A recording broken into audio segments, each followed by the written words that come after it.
The Science of Getting Rich by Wallace D. Wattles. Preface.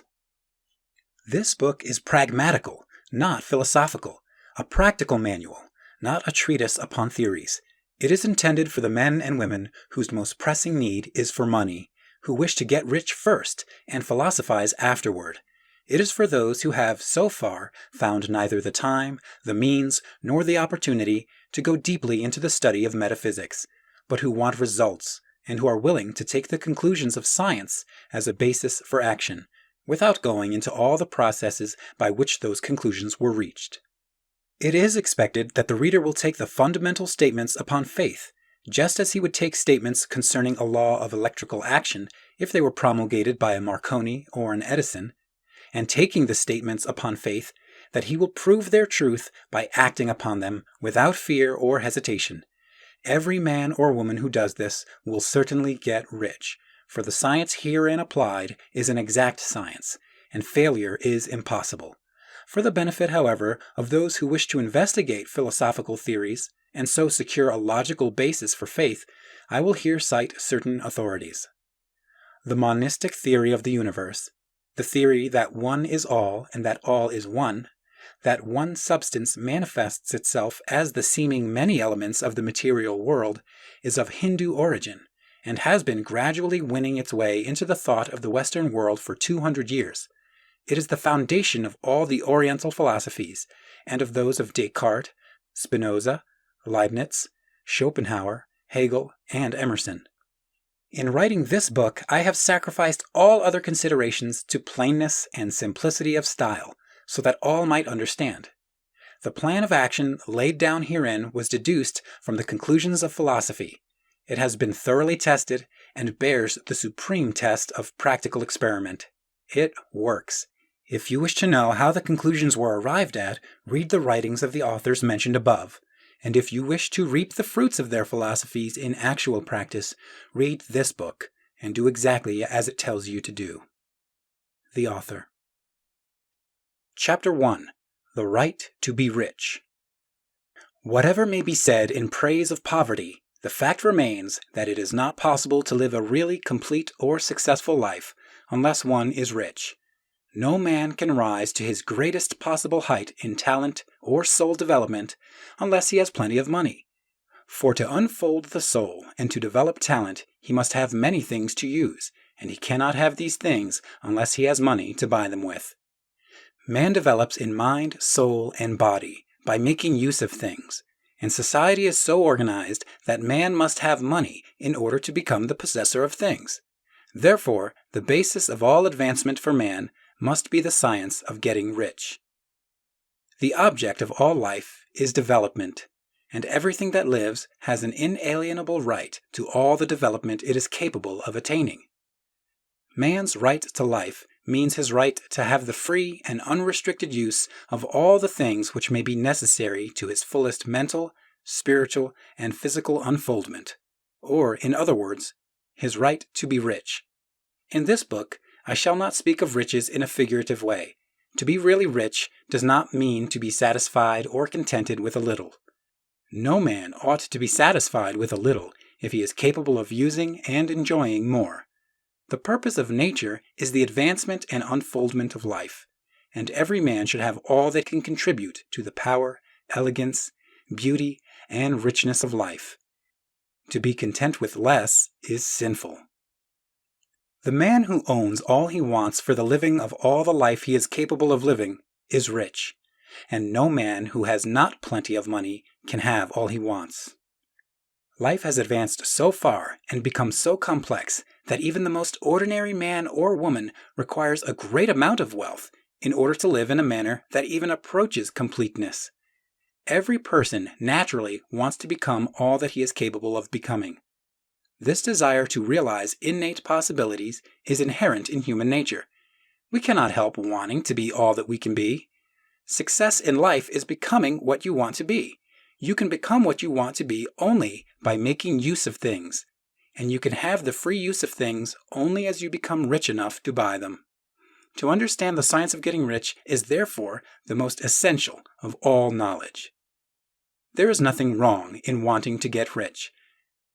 The desire for riches is really the desire for a richer, fuller, and more abundant life, and that desire is praiseworthy. The man who does not desire to live more abundantly is abnormal, and so the man who does not desire to have money enough to buy all he wants is abnormal. There are 3 motives for which we live. We live for the body, we live for the mind, and we live for the soul. No one of these is better or holier than the other. All are alike desirable, and no one of the 3, body, mind, or soul, can live fully if either of the others is cut short of full life and expression. It is not right or noble to live only for the soul and deny mind or body, and it is wrong to live for the intellect and deny body and soul.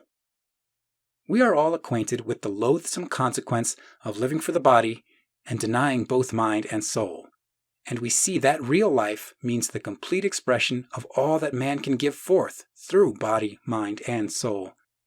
Whatever he may say, no man can be really happy or satisfied unless his body is living fully in every function, and unless the same is true of his mind and his soul. Wherever there is unexpressed possibility or function not performed, there is unsatisfied desire. Desire is possibility seeking expression, or function seeking performance. Man cannot live fully in body without good food, comfortable clothing, and warm shelter, and without freedom from excessive toil. Rest and recreation are also necessary to his physical life. He cannot live fully in mind without books and time to study them, without opportunity for travel and observation, or without intellectual companionship.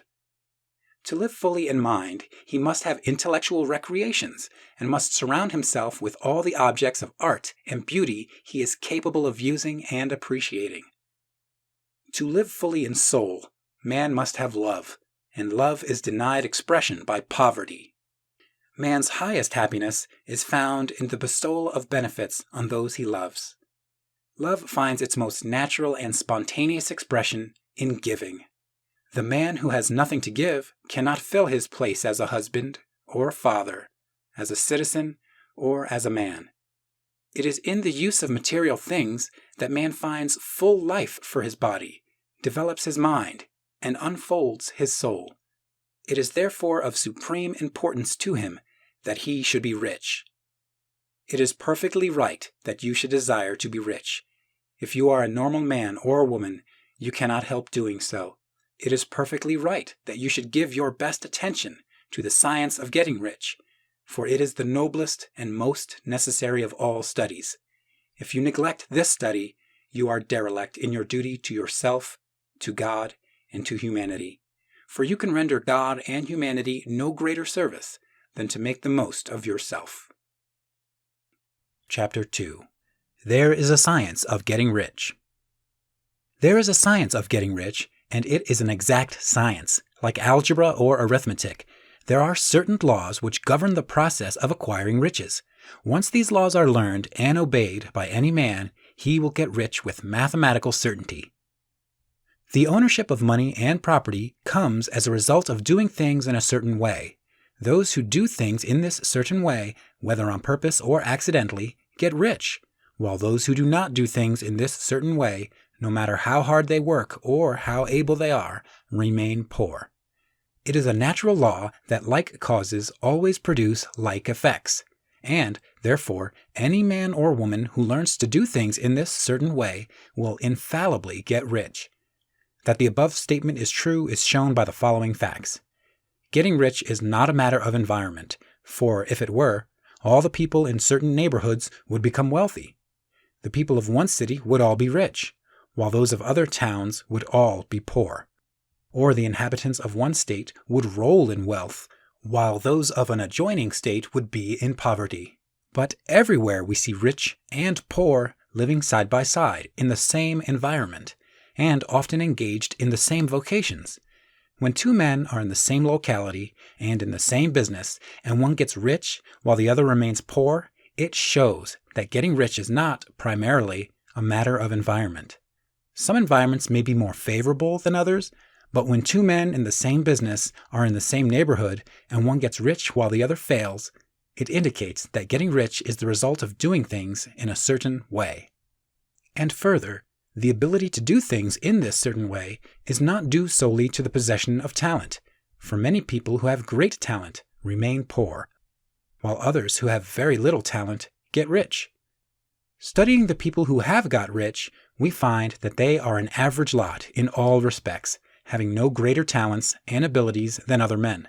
It is evident that they do not get rich because they possess talents and abilities that other men have not, but because they happen to do things in a certain way. Getting rich is not the result of saving or thrift. Many very penurious people are poor, while free spenders often get rich. Nor is getting rich due to doing things which others fail to do. For two men in the same business often do exactly the same things, and one gets rich while the other remains poor or becomes a bankrupt. From all these things, we must come to the conclusion that getting rich is the result of doing things in a certain way. If getting rich is the result of doing things in a certain way, and if like causes always produce like effects, then any man or woman who can do things in that way can become rich, and the whole matter is brought within the domain of exact science. The question arises here whether this certain way may not be so difficult that only a few may follow it. This cannot be true, as we have seen, so far as natural ability is concerned. Talented people get rich, and blockheads get rich. Intellectually brilliant people get rich, and very stupid people get rich.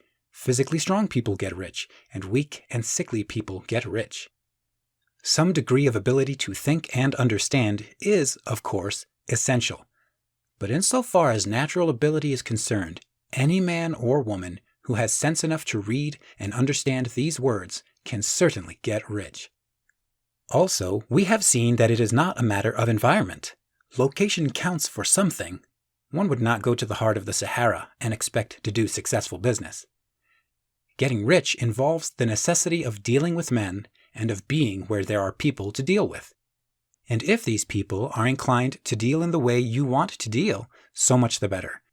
But that is about as far as environment goes. If anybody else in your town can get rich, so can you. And if anybody else in your state can get rich, so can you. Again, it is not a matter of choosing some particular business or profession. People get rich in every business and in every profession, while their next-door neighbors in the same vocation remain in poverty. It is true that you will do best in a business which you like, and which is congenial to you, and if you have certain talents which are well developed, you will do best in a business which calls for the exercise of those talents.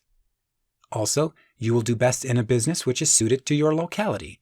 An ice cream parlor would do better in a warm climate than in Greenland, and a salmon fishery will succeed better in the Northwest than in Florida, where there are no salmon. But, aside from these general limitations, getting rich is not dependent upon your engaging in some particular business, but upon your learning to do things in a certain way.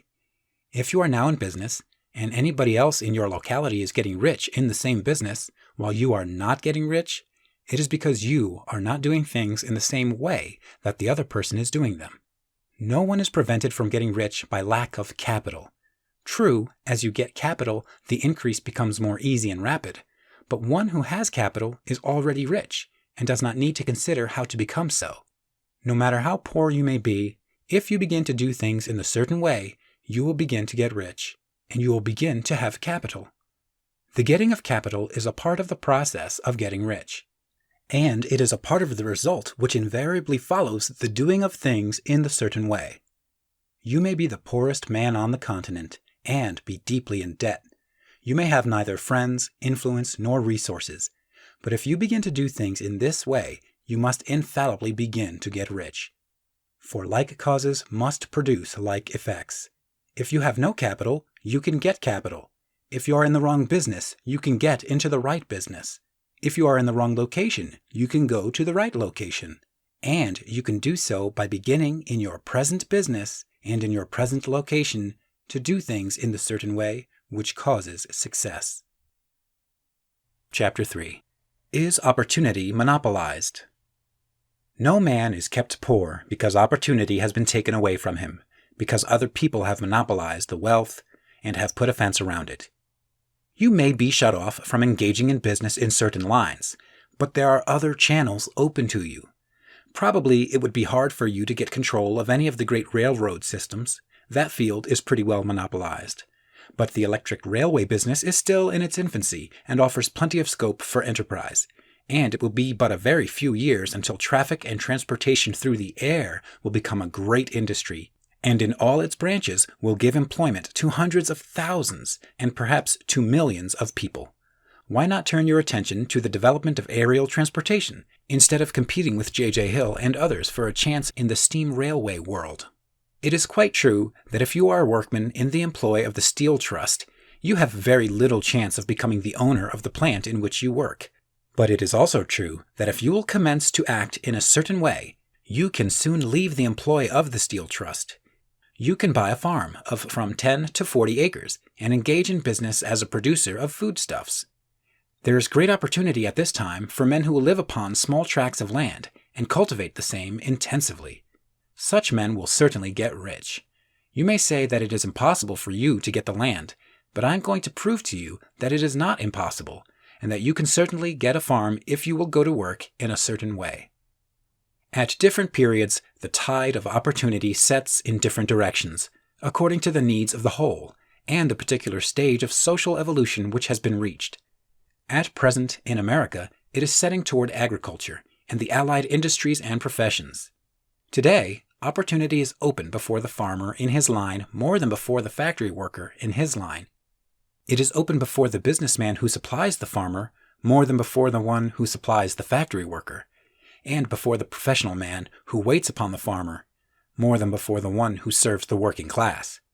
There is abundance of opportunity for the man who will go with the tide instead of trying to swim against it.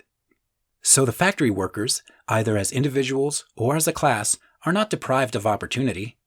The workers are not being kept down by their masters. They are not being ground by the trusts and combinations of capital. As a class, they are where they are because they do not do things in a certain way. If the workers of America chose to do so, they could follow the example of their brothers in Belgium and other countries and establish great department stores and cooperative industries. They could elect men of their own class to office and pass laws favoring the development of such cooperative industries, and in a few years they could take peaceable possession of the industrial field. The working class may become the master class whenever they will begin to do things in a certain way. The law of wealth is the same for them as it is for all others. This they must learn, and they will remain where they are as long as they continue to do as they do.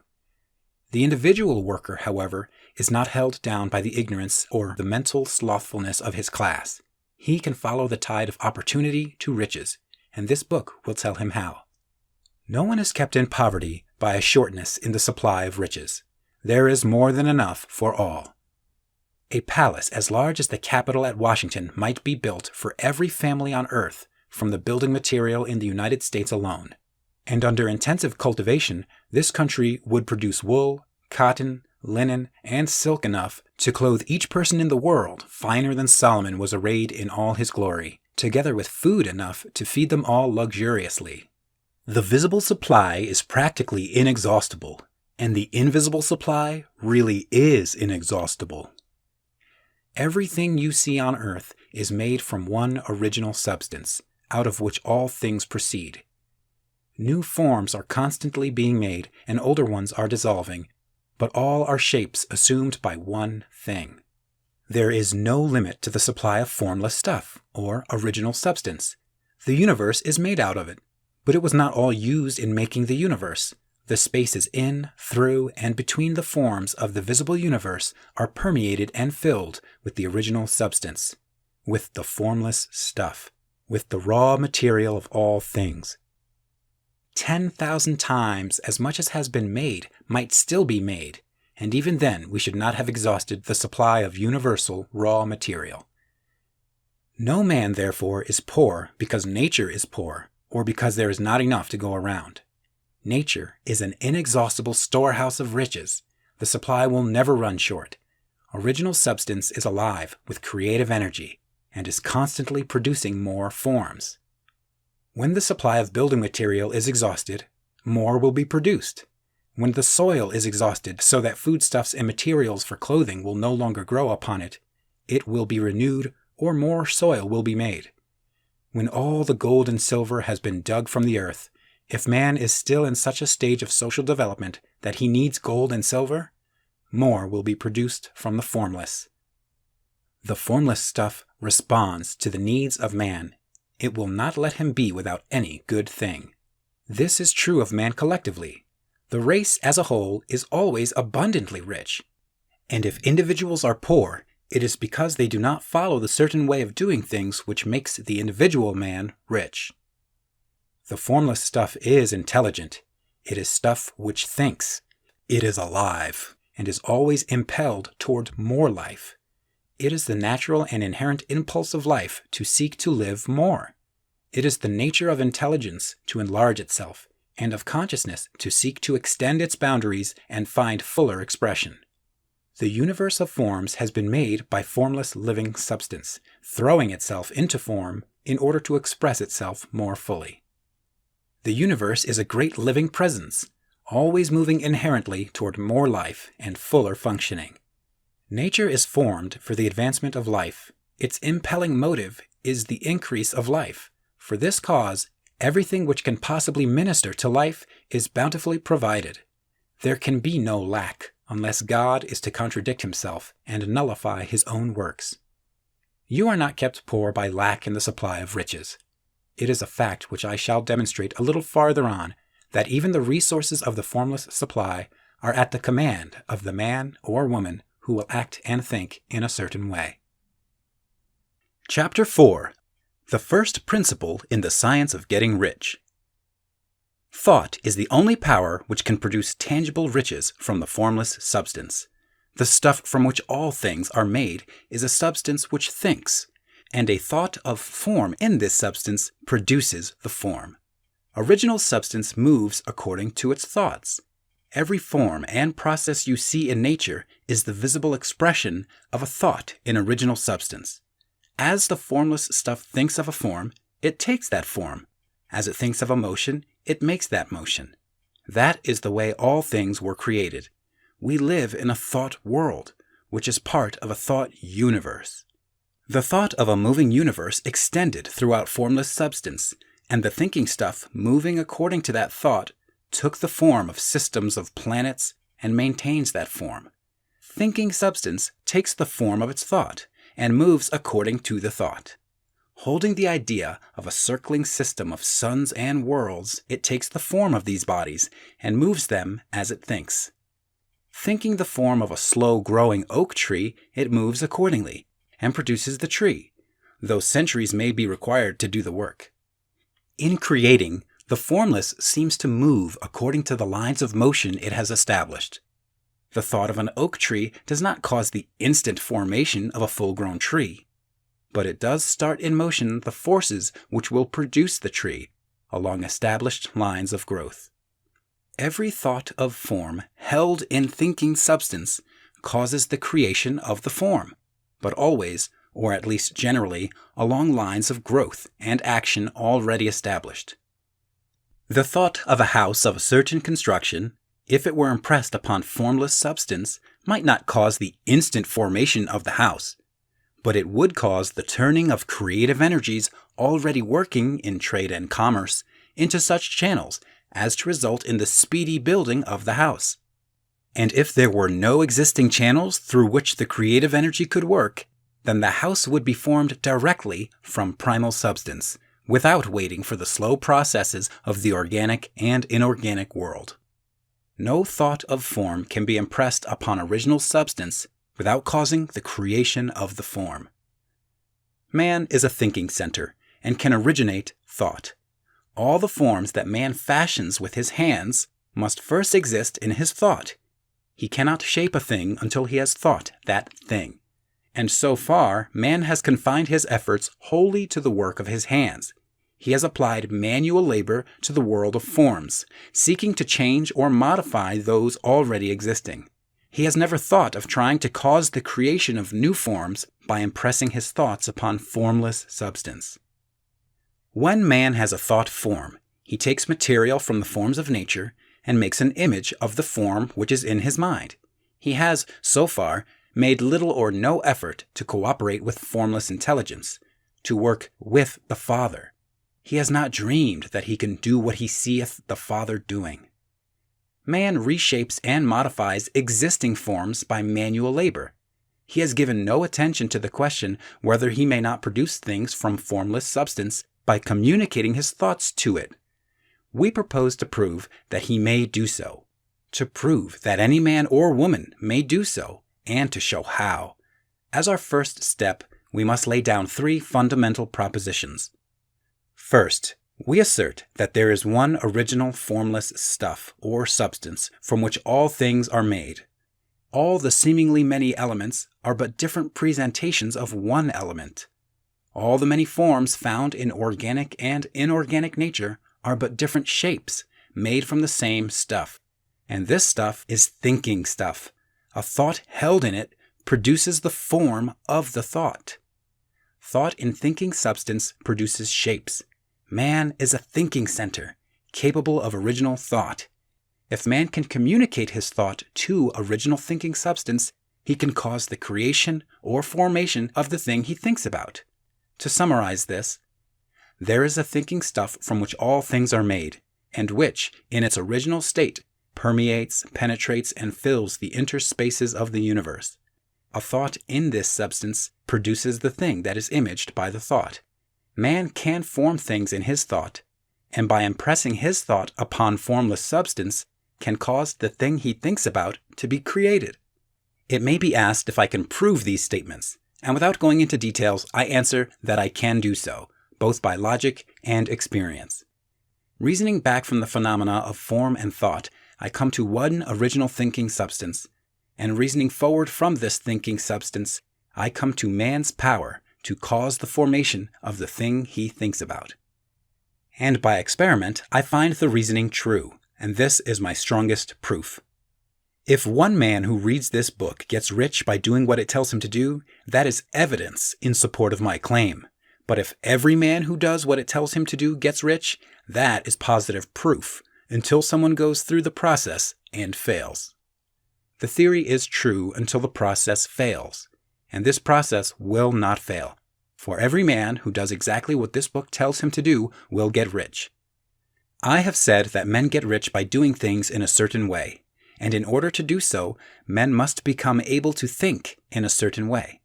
A man's way of doing things is the direct result of the way he thinks about things. To do things in the way you want to do them, you will have to acquire the ability to think the way you want to think. This is the first step towards getting rich. To think what you want to think is to think truth, regardless of appearances. Every man has the natural and inherent power to think what he wants to think, but it requires far more effort to do so than it does to think the thoughts which are suggested by appearances. To think according to appearances is easy. To think truth, regardless of appearances, is laborious and requires the expenditure of more power than any other work man is called upon to perform. There is no labor from which most people shrink as they do from that of sustained and consecutive thought. It is the hardest work in the world. This is especially true when truth is contrary to appearances. Every appearance in the visible world tends to produce a corresponding form in the mind which observes it, and this can only be prevented by holding the thought of the truth.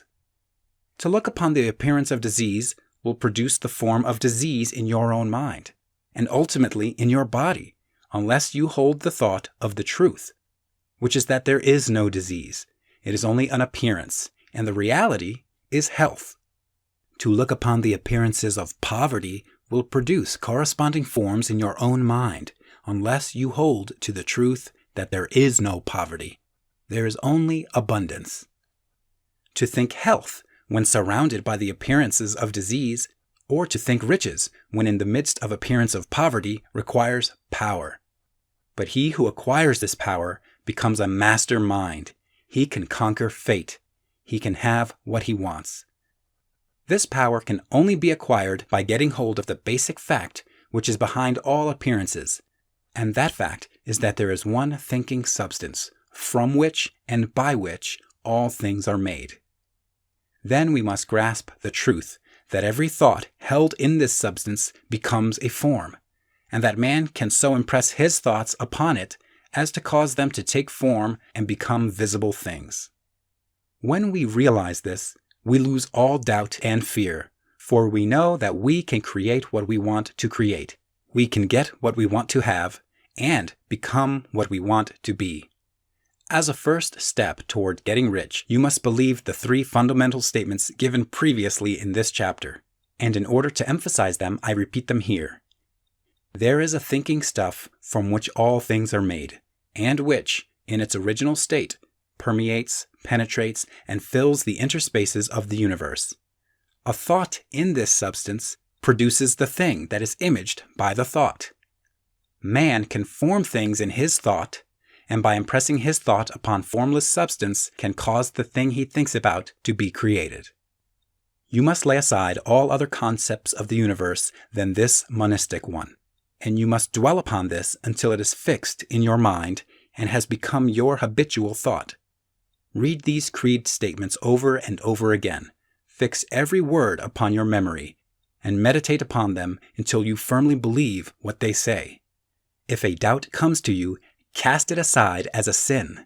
Do not listen to arguments against this idea. Do not go to churches or lectures where a contrary concept of things is taught or preached. Do not read magazines or books which teach a different idea. If you get mixed up in your faith, all your efforts will be in vain. Do not ask why these things are true, nor speculate as to how they can be true. Simply take them on trust. The science of getting rich begins with the absolute acceptance of this faith. Chapter 5. Increasing Life. You must get rid of the last vestige of the old idea that there is a deity whose will it is that you should be poor, or whose purpose may be served by keeping you in poverty. The intelligent substance which is all, and which lives in all, and lives in you, is a consciously living substance. Being a consciously living substance, it must have the natural and inherent desire of every living intelligence for increase of life. Every living thing must continually seek for the enlargement of its life, because life, in the mere act of living, must increase itself. A seed, dropped into the ground, springs into activity, and in the act of living, produces 100 more seeds.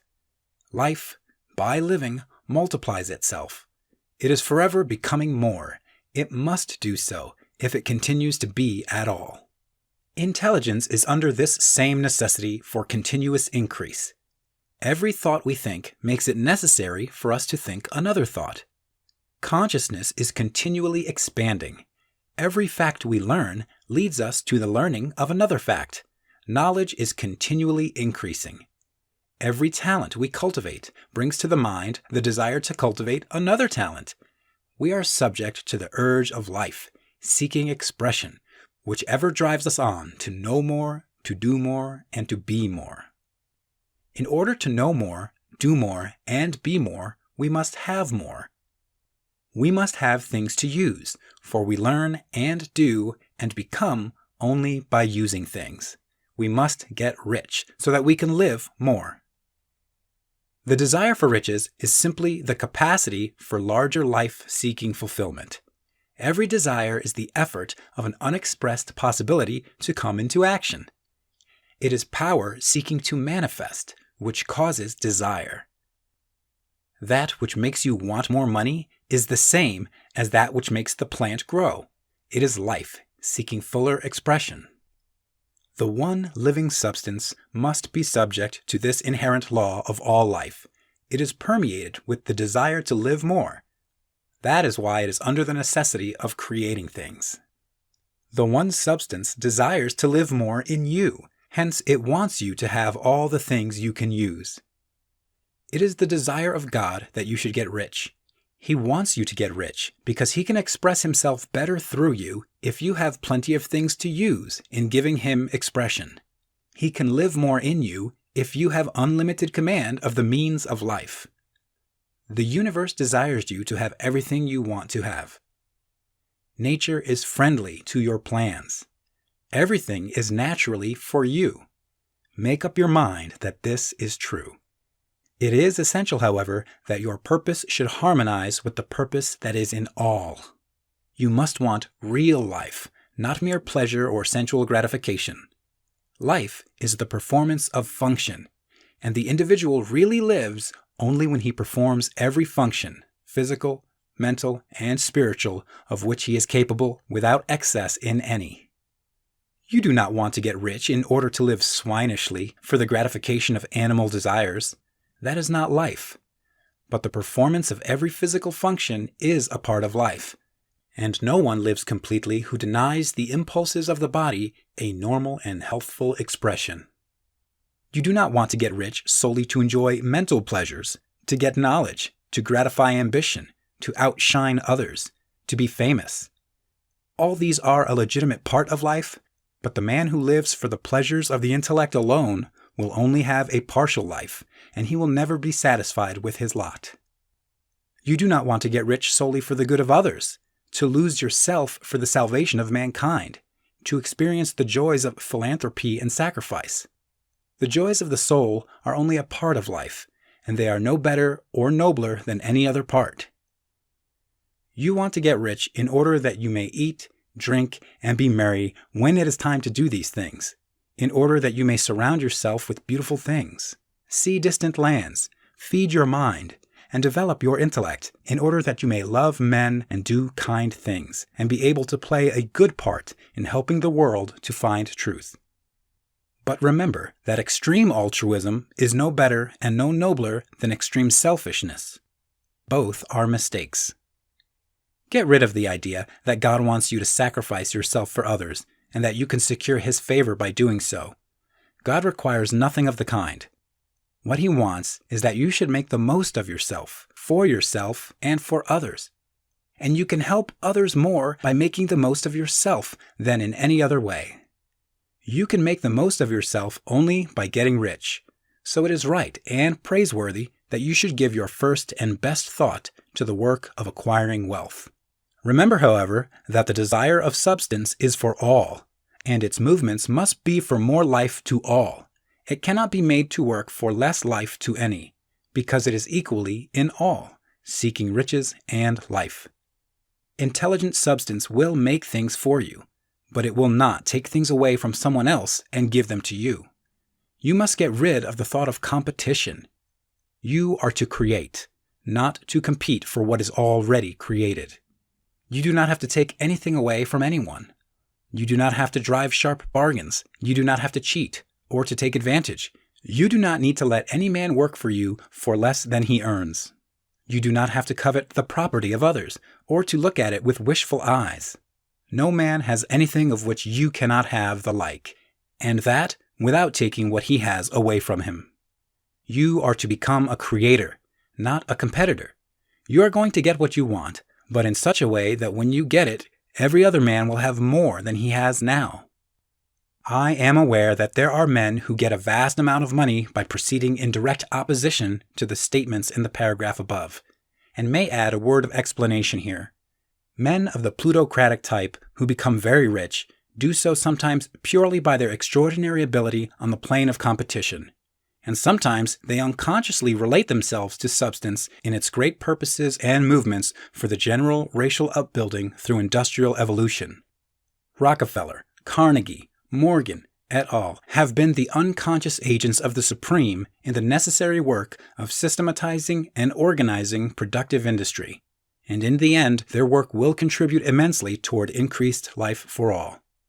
Their day is nearly over. They have organized production, and will soon be succeeded by the agents of the multitude who will organize the machinery of distribution. The multimillionaires are like the monster reptiles of the prehistoric eras. They play a necessary part in the evolutionary process, but the same power which produced them will dispose of them. And it is well to bear in mind that they have never been really rich. A record of the private lives of most of this class will show that they have really been the most abject and wretched of the poor. Riches secured on the competitive plane are never satisfactory and permanent. They are yours today and another's tomorrow. Remember, if you are to become rich in a scientific and certain way, you must rise entirely out of the competitive thought. You must never think for a moment that the supply is limited. Just as soon as you begin to think that all the money is being cornered and controlled by bankers and others, and that you must exert yourself to get laws passed to stop this process and so on, in that moment you drop into the competitive mind, and your power to cause creation is gone for the time being. And what is worse, you will probably arrest the creative movements you have already instituted.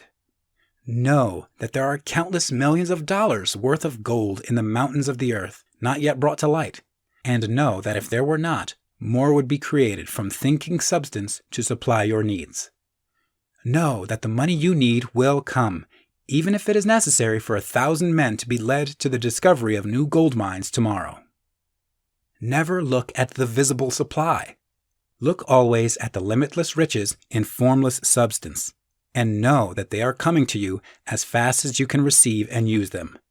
Nobody, by cornering the visible supply, can prevent you from getting what is yours. So never allow yourself to think for an instant that all the best building spots will be taken before you get ready to build your house, unless you hurry. Never worry about the trusts and combines and get anxious for fear they will soon come to own the whole earth. Never get afraid that you will lose what you want because some other person beats you to it. That cannot possibly happen. You are not seeking anything that is possessed by anybody else. You are causing what you want to be created from formless substance, and the supply is without limits. Stick to the formulated statement. There is a thinking stuff from which all things are made, and which, in its original state, permeates, penetrates, and fills the interspaces of the universe. A thought in this substance produces the thing that is imaged by the thought. Man can form things in his thought, and by impressing his thought upon formless substance, can cause the thing he thinks about to be created. Chapter 6. How Riches Come to You. When I say that you do not have to drive sharp bargains, I do not mean that you do not have to drive any bargains at all, or that you are above the necessity for having any dealings with your fellow men. I mean that you will not need to deal with them unfairly. You do not have to get something for nothing, but can give to every man more than you take from him. You cannot give every man more in cash market value than you take from him, but you can give him more in use value than the cash value of the thing you take from him. The paper, ink, and other material in this book may not be worth the money you paid for it, but if the ideas suggested by it bring you thousands of dollars, you have not been wronged by those who sold it to you. They have given you a great use value for a small cash value. Let us suppose that I own a picture by one of the great artists, which, in any civilized community, is worth thousands of dollars. I take it to Baffin Bay, and by salesmanship induce an Eskimo to give a bundle of furs worth $500 for it. I have really wronged him, for he has no use for the picture. It has no use value to him. It will not add to his life. But suppose I give him a gun worth $50 for his furs. Then he has made a good bargain. He has use for the gun. It will get him many more furs and much food. It will add to his life in every way. It will make him rich. When you rise from the competitive to the creative plane, you can scan your business transactions very strictly. And if you are selling any man anything which does not add more to his life than the thing he gives you in exchange, you can afford to stop it. You do not have to beat anybody in business. And if you are in a business which does beat people, get out of it at once. Give every man more in use value than you take from him in cash value.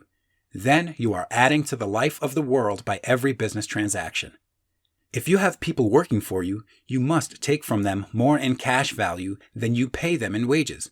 But you can so organize your business that it will be filled with the principle of advancement, and so that each employee who wishes to do so may advance a little every day.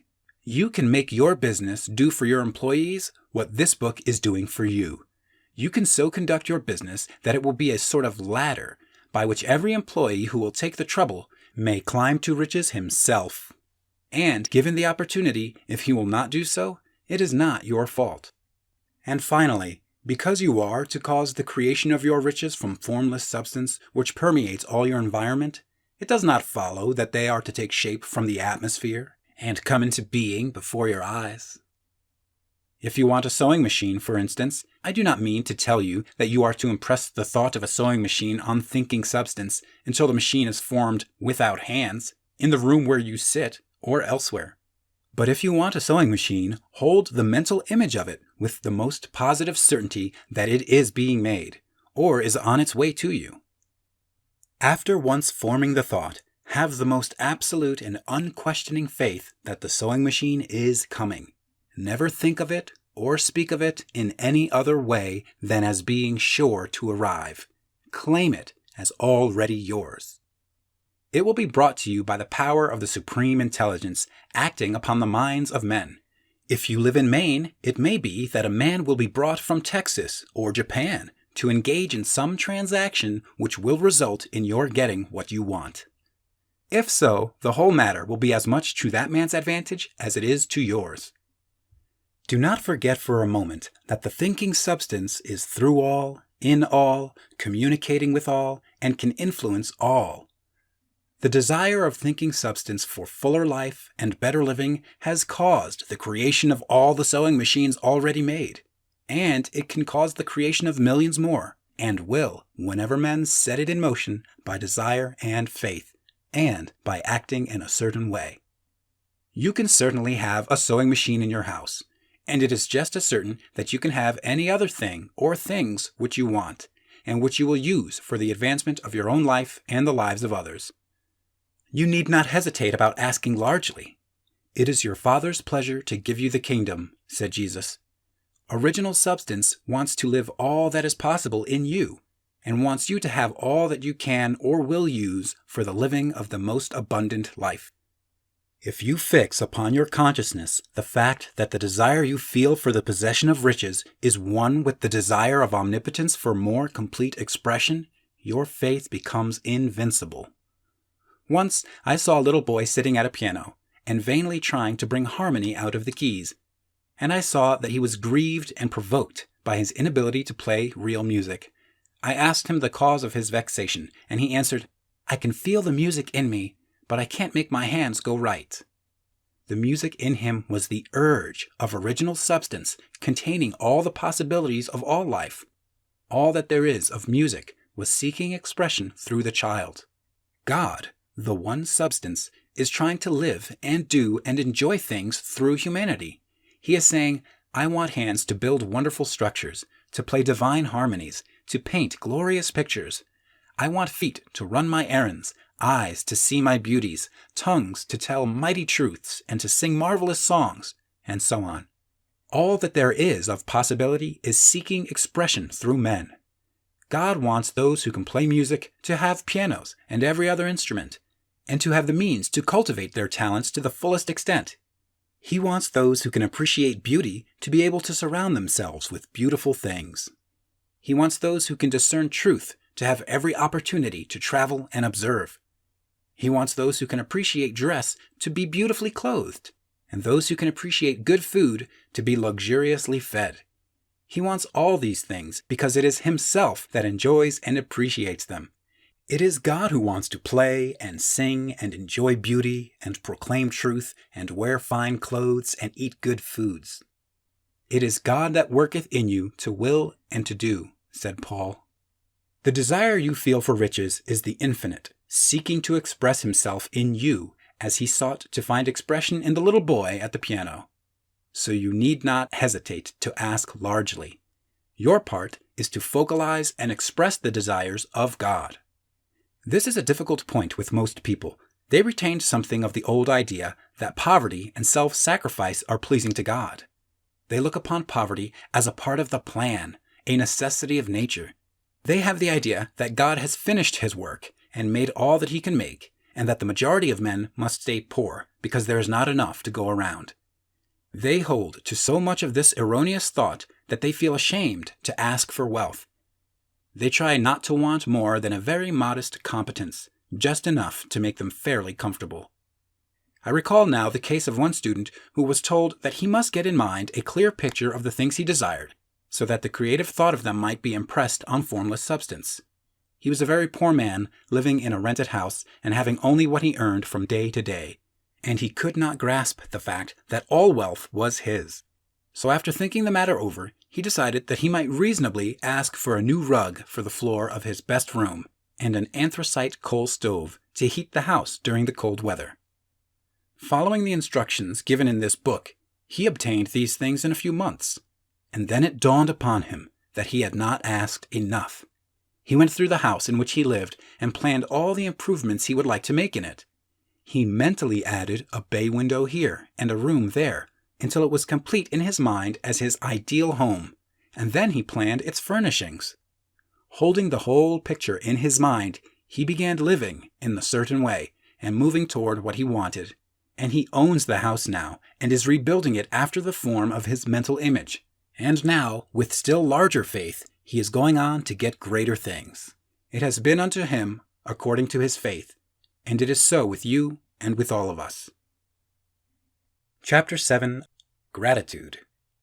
The illustrations given in the last chapter will have conveyed to the reader the fact that the first step toward getting rich is to convey the idea of your wants to the formless substance.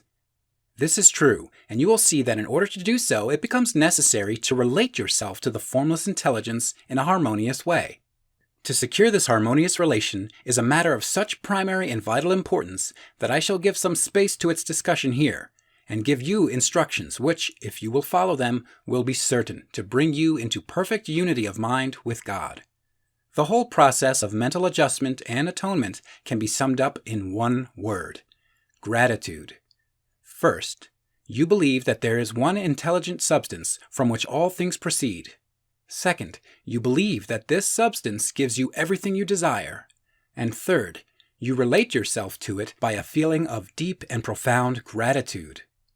Many people who order their lives rightly in all other ways are kept in poverty by their lack of gratitude. Having received one gift from God, they cut the wires which connect them with Him by failing to make acknowledgement. It is easy to understand that the nearer we live to the source of wealth, the more wealth we shall receive. And it is easy also to understand that the soul that is always grateful lives in closer touch with God than the one which never looks to Him in thankful acknowledgement. The more gratefully we fix our minds on the Supreme when good things come to us, the more good things we will receive, and the more rapidly they will come. And the reason simply is that the mental attitude of gratitude draws the mind into closer touch with the source from which the blessings come.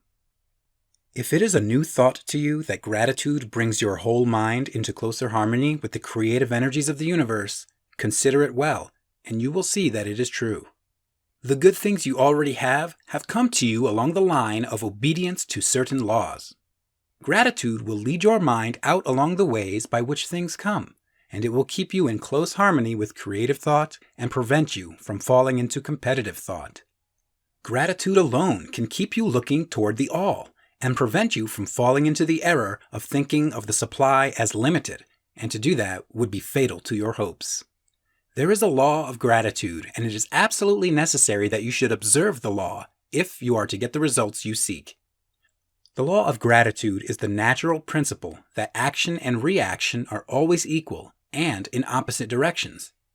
The grateful outreaching of your mind in thankful praise to the Supreme is a liberation or expenditure of force. It cannot fail to reach that to which it is addressed, and the reaction is an instantaneous movement toward you. Draw nigh unto God, and He will draw nigh unto you. That is a statement of psychological truth. And if your gratitude is strong and constant, the reaction in formless substance will be strong and continuous. The movement of the things you want will always be toward you. Notice the grateful attitude that Jesus took, how He always seems to be saying, "I thank Thee, Father, that Thou hearest me." You cannot exercise much power without gratitude, for it is gratitude that keeps you connected with power. But the value of gratitude does not consist solely in getting you more blessings in the future. Without gratitude, you cannot long keep from dissatisfied thought regarding things as they are. The moment you permit your mind to dwell with dissatisfaction upon things as they are, you begin to lose ground. You fix attention upon the common, the ordinary, the poor, and the squalid and mean, and your mind takes the form of these things. Then you will transmit these forms or mental images to the formless, and the common, the poor, the squalid, and mean will come to you. To permit your mind to dwell upon the inferior is to become inferior and to surround yourself with inferior things. On the other hand, to fix your attention on the best is to surround yourself with the best and to become the best. The creative power within us makes us into the image of that to which we give our attention. We are thinking substance, and thinking substance always takes the form of that which it thinks about. The grateful mind is constantly fixed upon the best. Therefore, it tends to become the best. It takes the form or character of the best and will receive the best. Also, faith is born of gratitude. The grateful mind continually expects good things, and expectation becomes faith. The reaction of gratitude upon one's own mind produces faith, and every outgoing wave of grateful thanksgiving increases faith. He who has no feeling of gratitude cannot long retain a living faith, and without a living faith you cannot get rich by the creative method, as we shall see in the following chapters. It is necessary, then, to cultivate the habit of being grateful for every good thing that comes to you, and to give thanks continuously.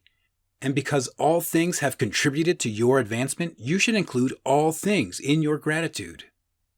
Do not waste time thinking or talking about the shortcomings or wrong actions of plutocrats or trust magnates. Their organization of the world has made your opportunity. All you get really comes to you because of them. Do not rage against corrupt politicians. If it were not for politicians, we should fall into anarchy, and your opportunity would be greatly lessened. God has worked a long time and very patiently to bring us up to where we are in industry and government, and He is going right on with His work. There is not the least doubt that He will do away with plutocrats, trust magnates, captains of industry, and politicians as soon as they can be spared. But in the meantime, behold, they are all very good. Remember that they are all helping to arrange the lines of transmission along which your riches will come to you, and be grateful to them all. This will bring you into harmonious relations with the good in everything, and the good in everything will move toward you. Chapter 8. Thinking in the Certain Way. Turn back to Chapter 6 and read again the story of the man who formed a mental image of his house, and you will get a fair idea of the initial step toward getting rich. You must form a clear and definite mental picture of what you want. You cannot transmit an idea unless you have it yourself. You must have it before you can give it, and many people fail to impress thinking substance because they have themselves only a vague and misty concept of the thing they want to do, to have, or to become. It is not enough that you should have a general desire for wealth to do good with. Everybody has that desire. It is not enough that you should have a wish to travel, see things, live more, etc. Everybody has those desires also. If you were going to send a wireless message to a friend, you would not send the letters of the alphabet in their order and let him construct the message for himself. Nor would you take words at random from the dictionary. You would send a coherent sentence, one which meant something. When you try to impress your wants upon substance, remember that it must be done by a coherent statement. You must know what you want and be definite. You can never get rich or start the creative power into action by sending out unformed longings and vague desires. Go over your desires, just as the man I have described went over his house. See just what you want and get a clear mental picture of it as you wish it to look when you get it. That clear mental picture you must have continually in mind, as the sailor has in mind the port toward which he is sailing the ship. You must keep your face toward it all the time. You must no more lose sight of it than the steersman loses sight of the compass. It is not necessary to take exercises in concentration, nor to set apart special times for prayer and affirmation, nor to go into the silence, nor to do occult stunts of any kind. These things are well enough, but all you need is to know what you want and to want it badly enough so that it will stay in your thoughts. Spend as much of your leisure time as you can in contemplating your picture. But no one needs to take exercises to concentrate his mind on a thing which he really wants. It is the things you do not really care about which require effort to fix your attention upon them. And unless you really want to get rich, so that the desire is strong enough to hold your thoughts directed to the purpose, as the magnetic pole holds the needle of the compass, it will hardly be worthwhile for you to try to carry out the instructions given in this book. The methods herein set forth are for people whose desire for riches is strong enough to overcome mental laziness and the love of ease and make them work. The more clear and definite you make your picture then, and the more you dwell upon it, bringing out all its delightful details, the stronger your desire will be. And the stronger your desire, the easier it will be to hold your mind fixed upon the picture of what you want. Something more is necessary, however, than merely to see the picture clearly. If that is all you do, you are only a dreamer and will have little or no power for accomplishment. Behind your clear vision must be the purpose to realize it, to bring it out in tangible expression. And behind this purpose must be an invincible and unwavering faith that the thing is already yours, that it is at hand, and you have only to take possession of it. Live in the new house mentally until it takes form around you physically. In the mental realm, enter at once into full enjoyment of the things you want. Whatsoever things ye ask for when ye pray, believe that ye receive them, and ye shall have them, said Jesus. See the things you want as if they were actually around you all the time. See yourself as owning and using them. Make use of them in imagination, just as you will use them when they are your tangible possessions. Dwell upon your mental picture until it is clear and distinct, and then take the mental attitude of ownership toward everything in that picture. Take possession of it in mind, in the full faith that it is actually yours. Hold to this mental ownership. Do not waver for an instant in the faith that it is real. And remember what was said in a preceding chapter about gratitude. Be as thankful for it all the time as you expect to be when it has taken form. The man who can sincerely thank God for the things which as yet he owns only in imagination has real faith. He will get rich. He will cause the creation of whatsoever he wants. You do not need to pray repeatedly for the things you want. It is not necessary to tell God about it every day. Use not vain repetitions as the heathen do, said Jesus to his pupils, for your Father knoweth that ye have need of these things before ye ask him. Your part is to intelligently formulate your desire for the things which make for a larger life, and to get these desires arranged into a coherent whole, and then to impress this whole desire upon the formless substance, which has the power and the will to bring you what you want. You do not make this impression by repeating strings of words. You make it by holding the vision with unshakable purpose to attain it, and with steadfast faith that you do attain it. The answer to prayer is not according to your faith while you are talking, but according to your faith while you are working. You cannot impress the mind of God by having a special Sabbath day set apart to tell him what you want, and then forgetting him during the rest of the week. You cannot impress him by having special hours to go into your closet and pray, if you then dismiss the matter from your mind until the hour of prayer comes again. Oral prayer is well enough and has its effect, especially upon yourself, in clarifying your vision and strengthening your faith. But it is not your oral petitions which get you what you want. In order to get rich, you do not need a sweet hour of prayer. You need to pray without ceasing. And by prayer, I mean holding steadily to your vision, with the purpose to cause its creation into solid form, and the faith that you are doing so. Believe that ye receive them. The whole matter turns on receiving, once you have clearly formed your vision. When you have formed it, it is well to make an oral statement, addressing the Supreme in reverent prayer, and from that moment you must, in mind, receive what you ask for. Live in the new house. Wear the fine clothes. Ride in the automobile. Go on the journey, and confidently plan for greater journeys. Think and speak of all the things you have asked for in terms of actual present ownership. Imagine an environment and a financial condition exactly as you want them, and live all the time in that imaginary environment and financial condition. Mind, however, that you do not do this as a mere dreamer and castle builder. Hold to the faith that the imaginary is being realized and to the purpose to realize it. Remember that it is faith and purpose in the use of the imagination which make the difference between the scientist and the dreamer. And having learned this fact, it is here that you must learn the proper use of the will. Chapter 9. How to use the will. To set about getting rich in a scientific way, you do not try to apply your willpower to anything outside of yourself. You have no right to do so anyway. It is wrong to apply your will to other men and women in order to get them to do what you wish done. It is as flagrantly wrong to coerce people by mental power as it is to coerce them by physical power. If compelling people by physical force to do things for you reduces them to slavery, compelling them by mental means accomplishes exactly the same thing. The only difference is in methods. If taking things from people by physical force is robbery, then taking things by mental force is robbery also. There is no difference in principle. You have no right to use your willpower upon another person, even for his own good, for you do not know what is for his good. The science of getting rich does not require you to apply power or force to any other person in any way whatsoever. There is not the slightest necessity for doing so.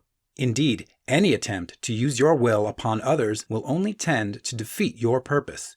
You do not need to apply your will to things in order to compel them to come to you.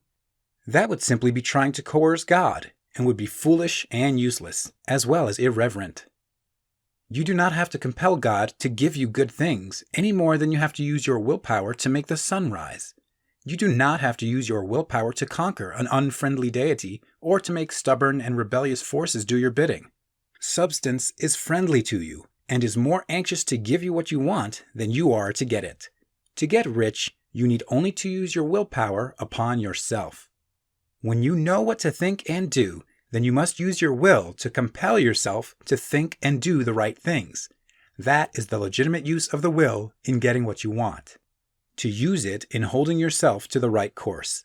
Use your will to keep yourself thinking and acting in the certain way. Do not try to project your will or your thoughts or your mind out into space to act on things or people. Keep your mind at home. It can accomplish more there than elsewhere. Use your mind to form a mental image of what you want, and to hold that vision with faith and purpose, and use your will to keep your mind working in the right way.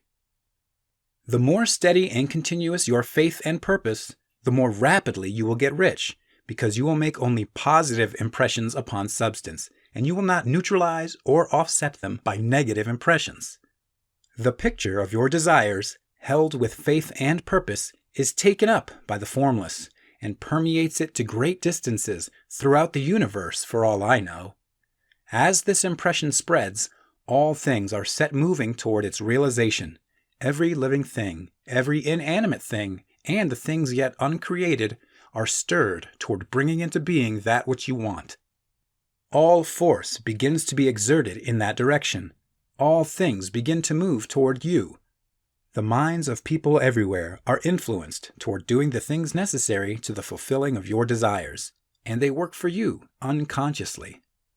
But you can check all this by starting a negative impression in the formless substance. Doubt or unbelief is as certain to start a movement away from you as faith and purpose are to start one toward you. It is by not understanding this that most people who try to make use of mental science in getting rich make their failure. Every hour and moment you spend in giving heed to doubts and fears, every hour you spend in worry, every hour in which your soul is possessed by unbelief, sets a current away from you in the whole domain of intelligent substance. All the promises are unto them that believe, and unto them only. Notice how insistent Jesus was upon this point of belief, and now you know the reason why. Since belief is all important, it behooves you to guard your thoughts, and as your beliefs will be shaped to a very great extent by the things you observe and think about, it is important that you should command your attention. And here the will comes into use, for it is by your will that you determine upon what things your attention shall be fixed. If you want to become rich, you must not make a study of poverty. Things are not brought into being by thinking about their opposites. Health is never to be attained by studying disease and thinking about disease. Righteousness is not to be promoted by studying sin and thinking about sin. And no one ever got rich by studying poverty and thinking about poverty. Medicine as a science of disease has increased disease. Religion as a science of sin has promoted sin. And economics as a study of poverty will fill the world with wretchedness and want.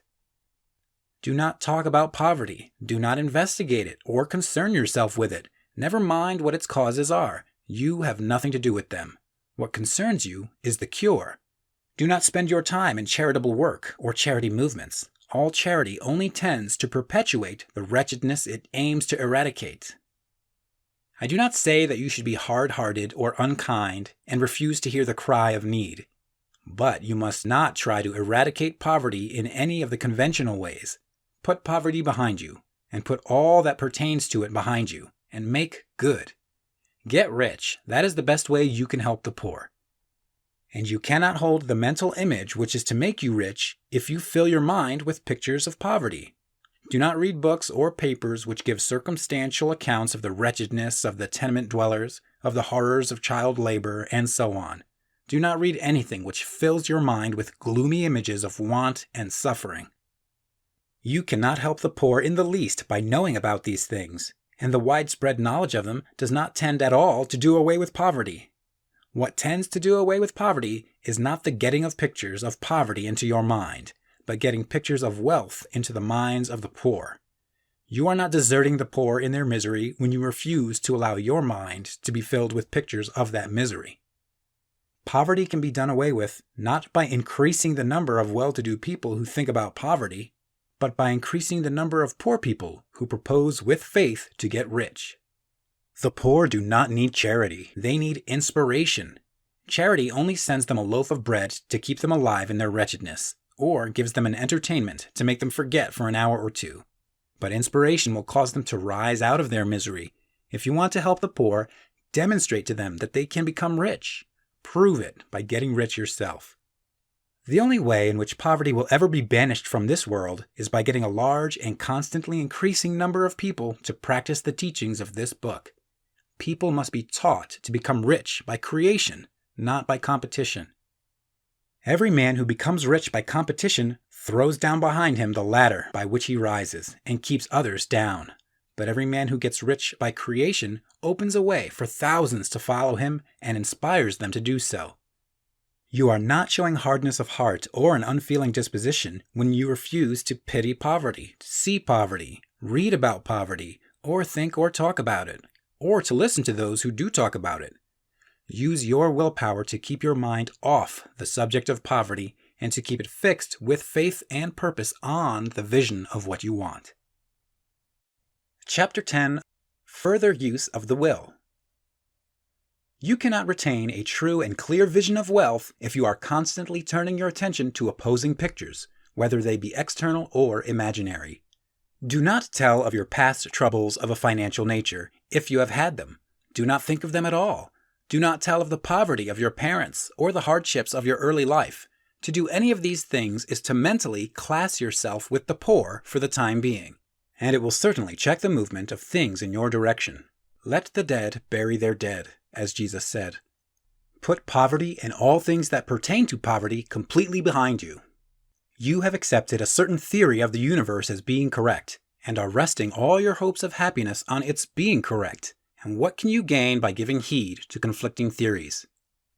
Do not read religious books which tell you that the world is soon coming to an end. And do not read the writings of muckrakers and pessimistic philosophers who tell you that it is going to the devil. The world is not going to the devil. It is going to God. It is a wonderful becoming. True, there may be a good many things in existing conditions which are disagreeable, but what is the use of studying them when they are certainly passing away, and when the study of them only tends to check their passing and keep them with us? Why give time and attention to things which are being removed by evolutionary growth, when you can hasten their removal only by promoting the evolutionary growth as far as your part of it goes? No matter how horrible in seeming may be the conditions in certain countries, sections, or places, you waste your time and destroy your own chances by considering them. You should interest yourself in the world's becoming rich. Think of the riches the world is coming into, instead of the poverty it is growing out of, and bear in mind that the only way in which you can assist the world in growing rich is by growing rich yourself, through the creative method, not the competitive one. Give your attention wholly to riches. Ignore poverty. Whenever you think or speak of those who are poor, think and speak of them as those who are becoming rich, as those who are to be congratulated rather than pitied. Then they and others will catch the inspiration and begin to search for the way out. Because I say that you are to give your whole time and mind and thought to riches, it does not follow that you are to be sordid or mean. To become really rich is the noblest aim you can have in life, for it includes everything else. On the competitive plane, the struggle to get rich is a godless scramble for power over other men. But when we come into the creative mind, all this is changed. All that is possible in the way of greatness and soul unfoldment, of service and lofty endeavor, comes by way of getting rich. All is made possible by the use of things. If you lack for physical health, you will find that the attainment of it is conditional on your getting rich. Only those who are emancipated from financial worry and who have the means to live a carefree existence and follow hygienic practices can have and retain health. Moral and spiritual greatness is possible only to those who are above the competitive battle for existence. And only those who are becoming rich on the plane of creative thought are free from the degrading influences of competition. If your heart is set on domestic happiness, remember that love flourishes best where there is refinement, a high level of thought, and freedom from corrupting influences. And these are to be found only where riches are attained by the exercise of creative thought, without strife or rivalry. You can aim at nothing so great or noble, I repeat, as to become rich, and you must fix your attention upon your mental picture of riches, to the exclusion of all that may tend to dim or obscure the vision. You must learn to see the underlying truth in all things. You must see beneath all seemingly wrong conditions the great one life, ever moving forward toward fuller expression and more complete happiness. It is the truth that there is no such thing as poverty, that there is only wealth. Some people remain in poverty because they are ignorant of the fact that there is wealth for them, and these can best be taught by showing them the way to affluence in your own person and practice. Others are poor because, while they feel that there is a way out, they are too intellectually indolent to put forth the mental effort necessary to find that way and travel it. And for these, the very best thing you can do is to arouse their desire by showing them the happiness that comes from being rightly rich. Others still are poor because, while they have some notion of science, they have become so swamped and lost in the maze of metaphysical and occult theories that they do not know which road to take. They try a mixture of many systems and fail in all. For these, again, the very best thing to do is to show the right way in your own person and practice. An ounce of doing things is worth a pound of theorizing. The very best thing you can do for the whole world is to make the most of yourself. You can serve God and man in no more effective way than by getting rich. That is, if you get rich by the creative method and not by the competitive one. Another thing, we assert that this book gives in detail the principles of the science of getting rich, and if that is true, you do not need to read any other book upon the subject. This may sound narrow and egotistical, but consider, there is no more scientific method of computation in mathematics than by addition, subtraction, multiplication, and division. No other method is possible. There can be but one shortest distance between 2 points.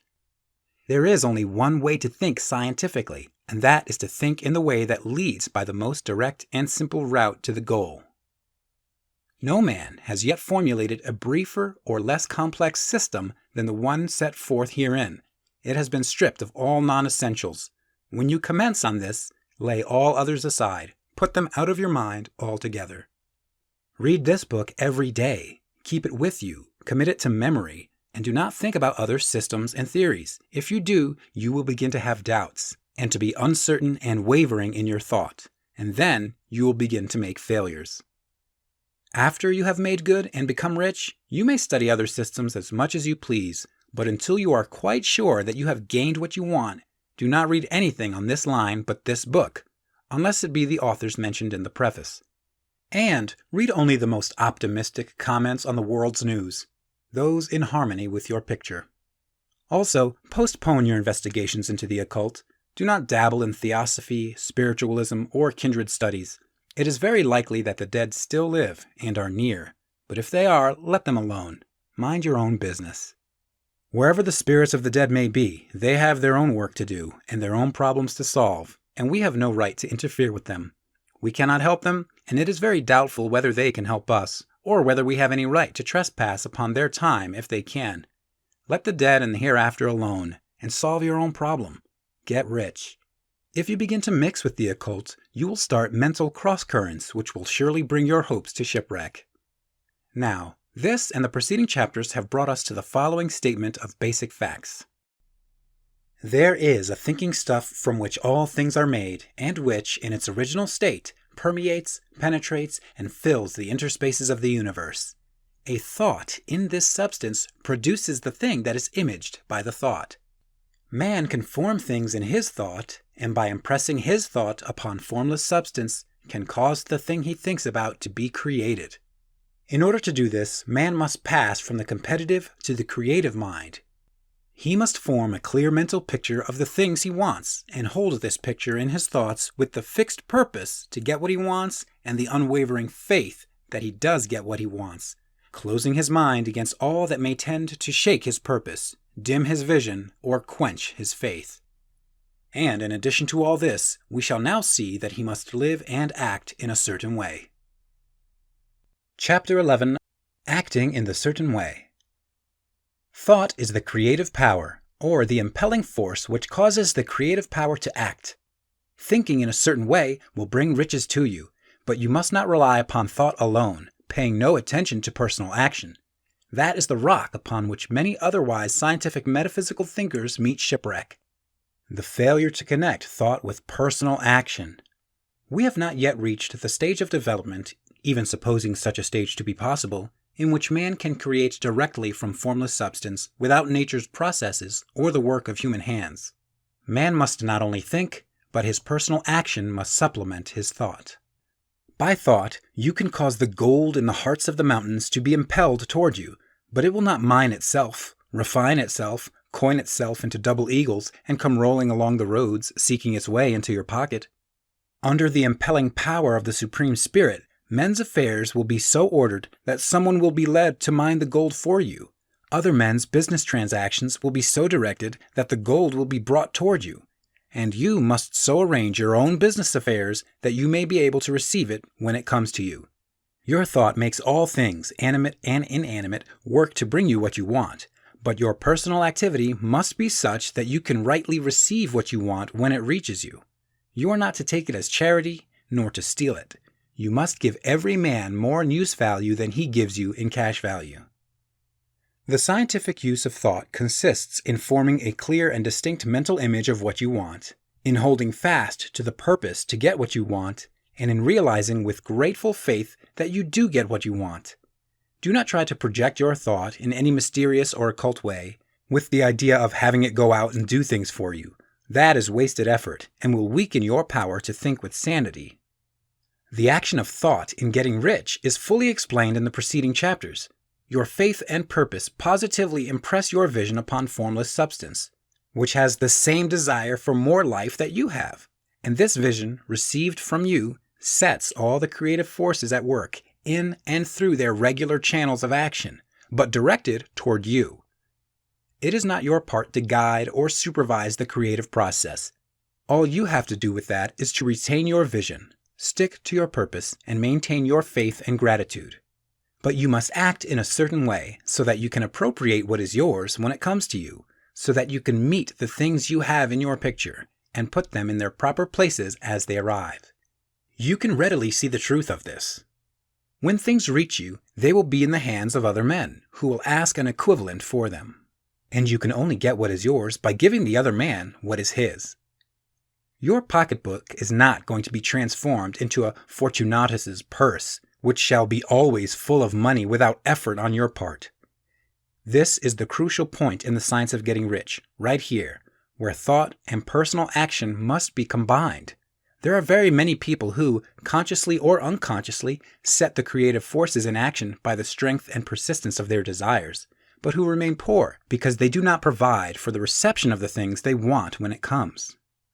By thought, the thing you want is brought to you. By action, you receive it. Whatever your action is to be, it is evident that you must act now. You cannot act in the past, and it is essential to the clearness of your mental vision that you dismiss the past from your mind. You cannot act in the future, for the future is not here yet.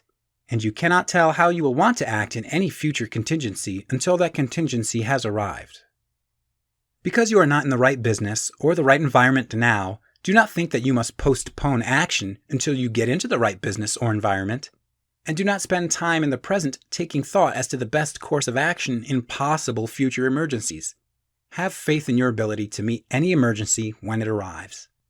If you act in the present with your mind on the future, your present action will be with a divided mind and will not be effective. Put your whole mind into present action. Do not give your creative impulse to original substance and then sit down and wait for results. If you do, you will never get them. Act now. There is never any time but now, and there never will be any time but now. If you are ever to begin to make ready for the reception of what you want, you must begin now. And your action, whatever it is, must most likely be in your present business or employment, and must be upon the persons and things in your present environment. You cannot act where you are not. You cannot act where you have been, and you cannot act where you are going to be. You can act only where you are. Do not bother as to whether yesterday's work was well done or ill done. Do today's work well.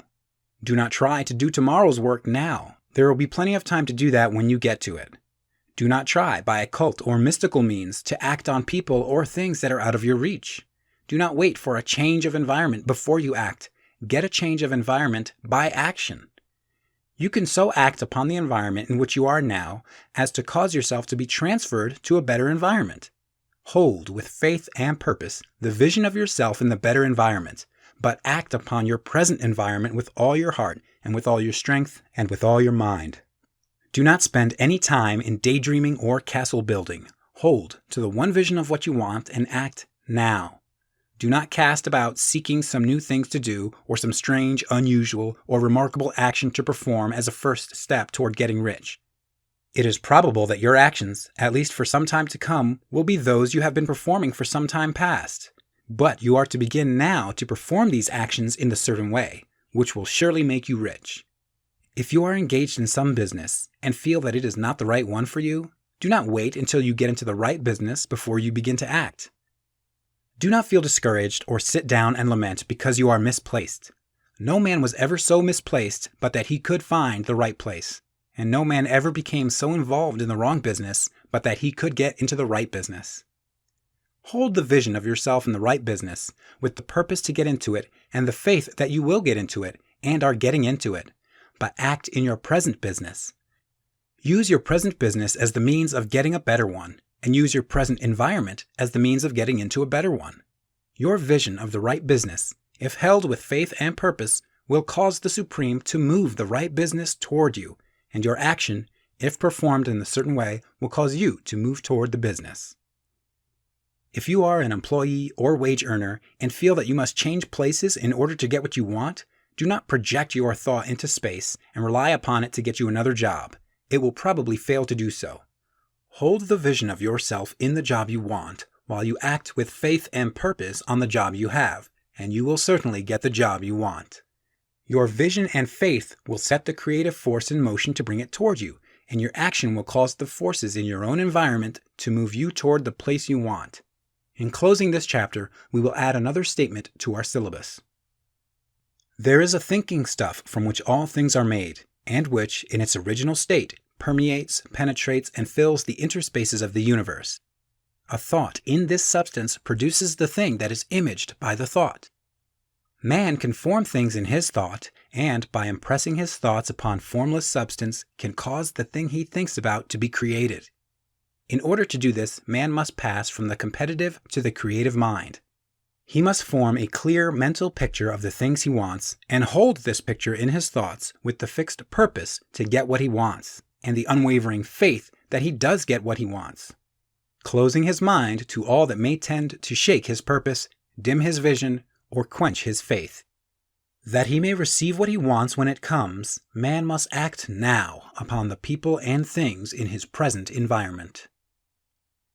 Chapter 12. Efficient Action.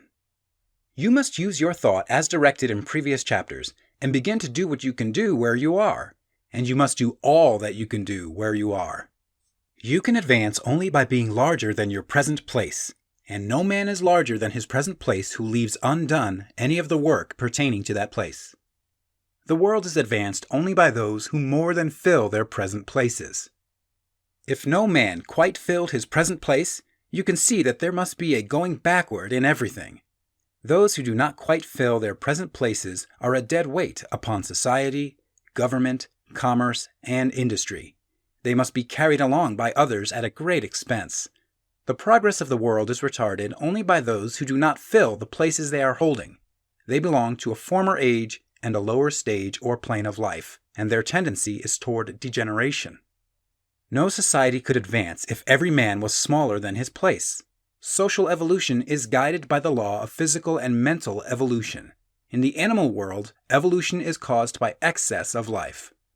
When an organism has more life than can be expressed in the functions of its own plane, it develops the organs of a higher plane, and a new species is originated. There never would have been new species had there not been organisms which more than filled their places. The law is exactly the same for you. Your getting rich depends upon your applying this principle to your own affairs. Every day is either a successful day or a day of failure, and it is the successful days which get you what you want. If every day is a failure, you can never get rich, while if every day is a success, you cannot fail to get rich. If there is something that may be done today, and you do not do it, you have failed insofar as that thing is concerned, and the consequences may be more disastrous than you imagine. You cannot foresee the results of even the most trivial act. You do not know the workings of all the forces that have been set moving in your behalf. Much may be depending on your doing some simple act. It may be the very thing which is to open the door of opportunity to very great possibilities. You can never know all the combinations which Supreme Intelligence is making for you in the world of things and of human affairs. Your neglect or failure to do some small thing may cause a long delay in getting what you want. Do every day all that can be done that day. There is, however, a limitation or qualification of the above that you must take into account. You are not to overwork, nor to rush blindly into your business in the effort to do the greatest possible number of things in the shortest possible time. You are not to try to do tomorrow's work today, nor to do a week's work in a day. It is really not the number of things you do, but the efficiency of each separate action that counts. Every act is, in itself, either a success or a failure. Every act is, in itself, either effective or inefficient. Every inefficient act is a failure, and if you spend your life in doing inefficient acts, your whole life will be a failure. The more things you do, the worse for you, if all your acts are inefficient ones. On the other hand, every efficient act is a success in itself, and if every act of your life is an efficient one, your whole life must be a success. The cause of failure is doing too many things in an inefficient manner, and not doing enough things in an efficient manner. You will see that it is a self-evident proposition that if you do not do any inefficient acts, and if you do a sufficient number of efficient acts, you will become rich. If, now, it is possible for you to make each act an efficient one, you see again that the getting of riches is reduced to an exact science, like mathematics. The matter turns, then, on the question whether you can make each separate act a success in itself. And this you can certainly do. You can make each act a success, because all power is working with you, and all power cannot fail. Power is at your service, and to make each act efficient, you have only to put power into it. Every action is either strong or weak. And when everyone is strong, you are acting in the certain way which will make you rich. Every act can be made strong and efficient by holding your vision while you are doing it, and putting the whole power of your faith and purpose into it. It is at this point that the people fail who separate mental power from personal action. They use the power of mind in one place and at one time, and they act in another place and at another time. So their acts are not successful in themselves. Too many of them are inefficient. But if all power goes into every act, no matter how commonplace, every act will be a success in itself. And as in the nature of things, every success opens the way to other successes. Your progress toward what you want and the progress of what you want toward you will become increasingly rapid.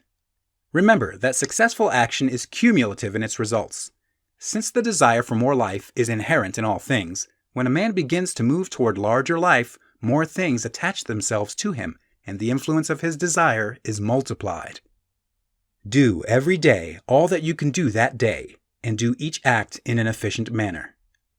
In saying that you must hold your vision while you are doing each act, however trivial or commonplace, I do not mean to say that it is necessary at all times to see the vision distinctly to its smallest details. It should be the work of your leisure hours to use your imagination on the details of your vision, and to contemplate them until they are firmly fixed upon your memory. If you wish speedy results, spend practically all your spare time in this practice. By continuous contemplation, you will get the picture of what you want, even to the smallest details, so firmly fixed upon your mind, and so completely transferred to the mind of formless substance, that in your working hours you need only to mentally refer to the picture to stimulate your faith and purpose, and cause your best effort to be put forth. Contemplate your picture in your leisure hours until your consciousness is so full of it that you can grasp it instantly. You will become so enthused with its bright promises that the mere thought of it will call forth the strongest energies of your whole being. Let us again repeat our syllabus, and by slightly changing the closing statements, bring it to the point we have now reached. There is a thinking stuff from which all things are made, and which, in its original state, permeates, penetrates, and fills the interspaces of the universe. A thought in this substance produces the thing that is imaged by the thought. Man can form things in his thought, and by impressing his thought upon formless substance can cause the thing he thinks about to be created. In order to do this, man must pass from the competitive to the creative mind. He must form a clear mental picture of the things he wants, and do with faith and purpose all that can be done each day, doing each separate thing in an efficient manner. Chapter 13. Getting into the right business. Success in any particular business depends, for one thing, upon your possessing in a well-developed state the faculties required in that business. Without good musical faculty, no one can succeed as a teacher of music. Without well-developed mechanical faculties, no one can achieve great success in any of the mechanical trades. Without tact and the commercial faculties, no one can succeed in mercantile pursuits. But to possess in a well-developed state the faculties required in your particular vocation does not ensure getting rich. There are musicians who have remarkable talent, and who yet remain poor. There are blacksmiths, carpenters, and so on who have excellent mechanical ability, but who do not get rich. And there are merchants with good faculties for dealing with men, who nevertheless fail. The different faculties are tools. It is essential to have good tools, but it is also essential that the tools should be used in the right way. One man can take a sharp saw, a square, a good plane, and so on, and build a handsome article of furniture. Another man can take the same tools and set to work to duplicate the article, but his production will be a botch.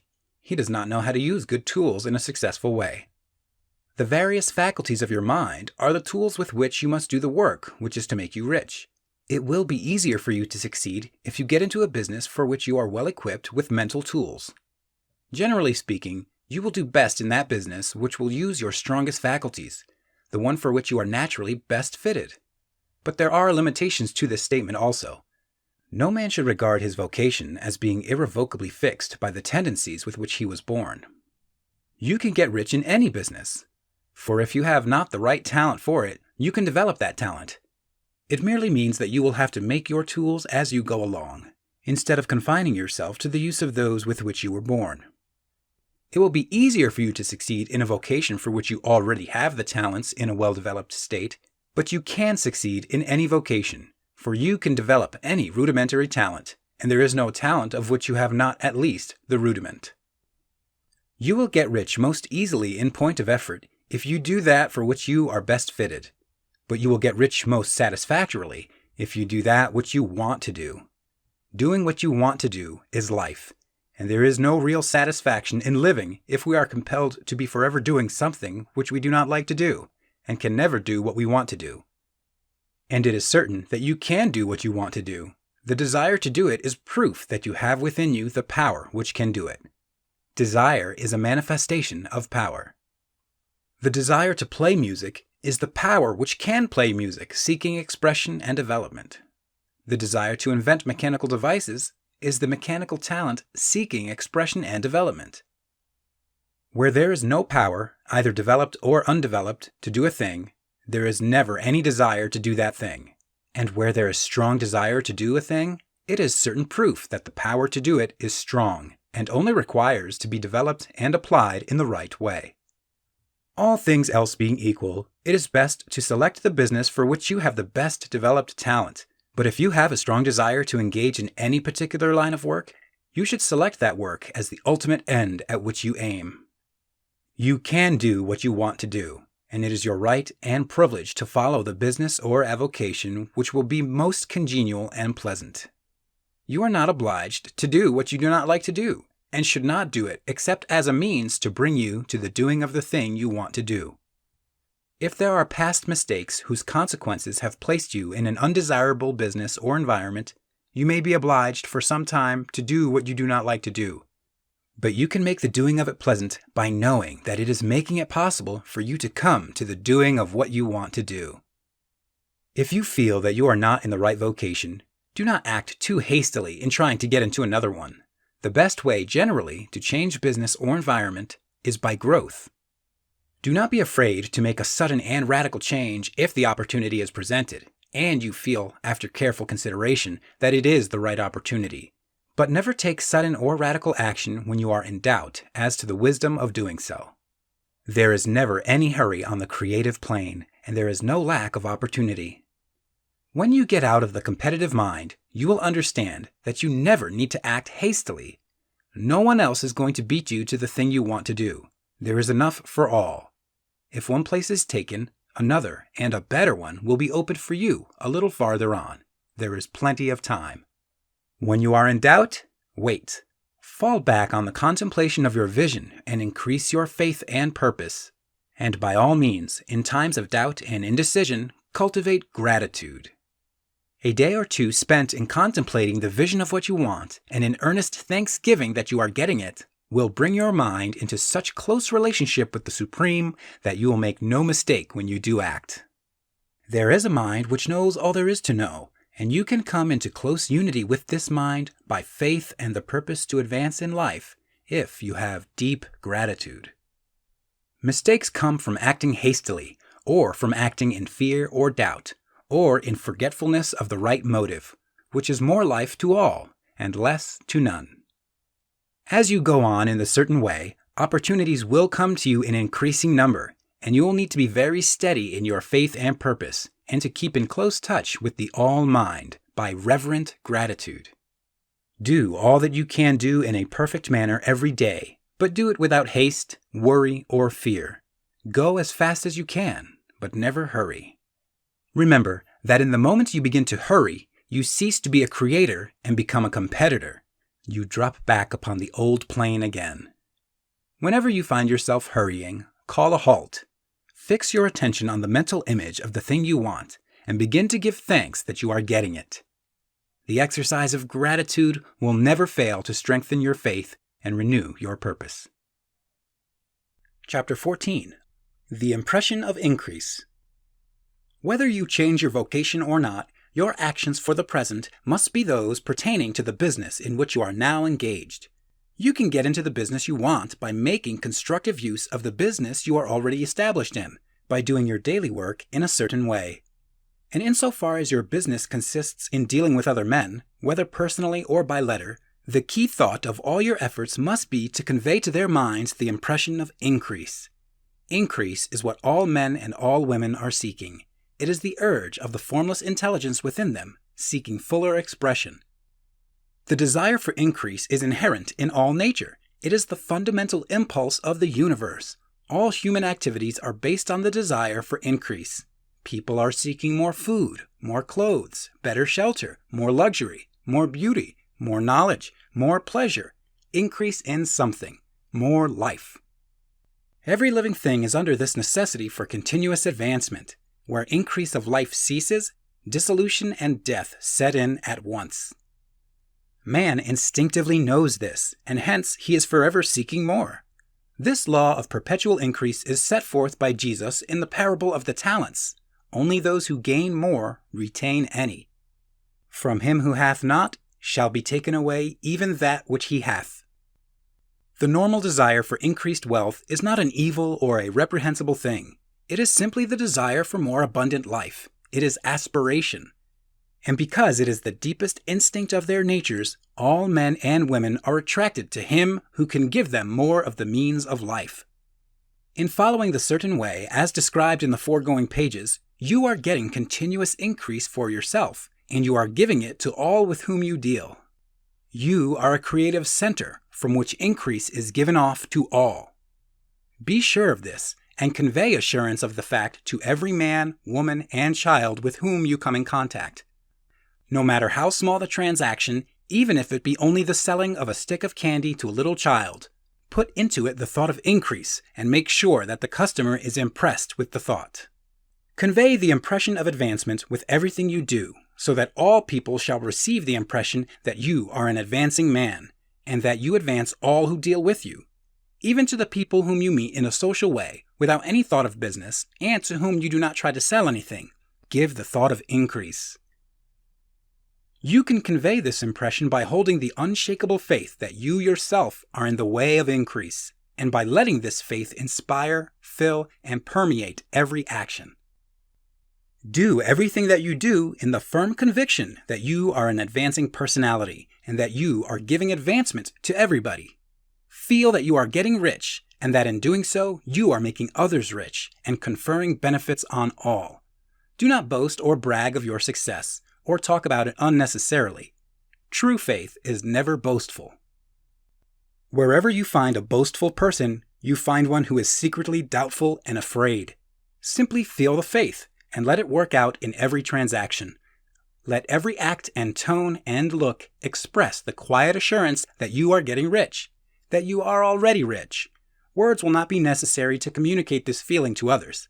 They will feel the sense of increase when in your presence, and will be attracted to you again. You must so impress others that they will feel that in associating with you, they will get increase for themselves. See that you give them a use value greater than the cash value you are taking from them. Take an honest pride in doing this, and let everybody know it, and you will have no lack of customers.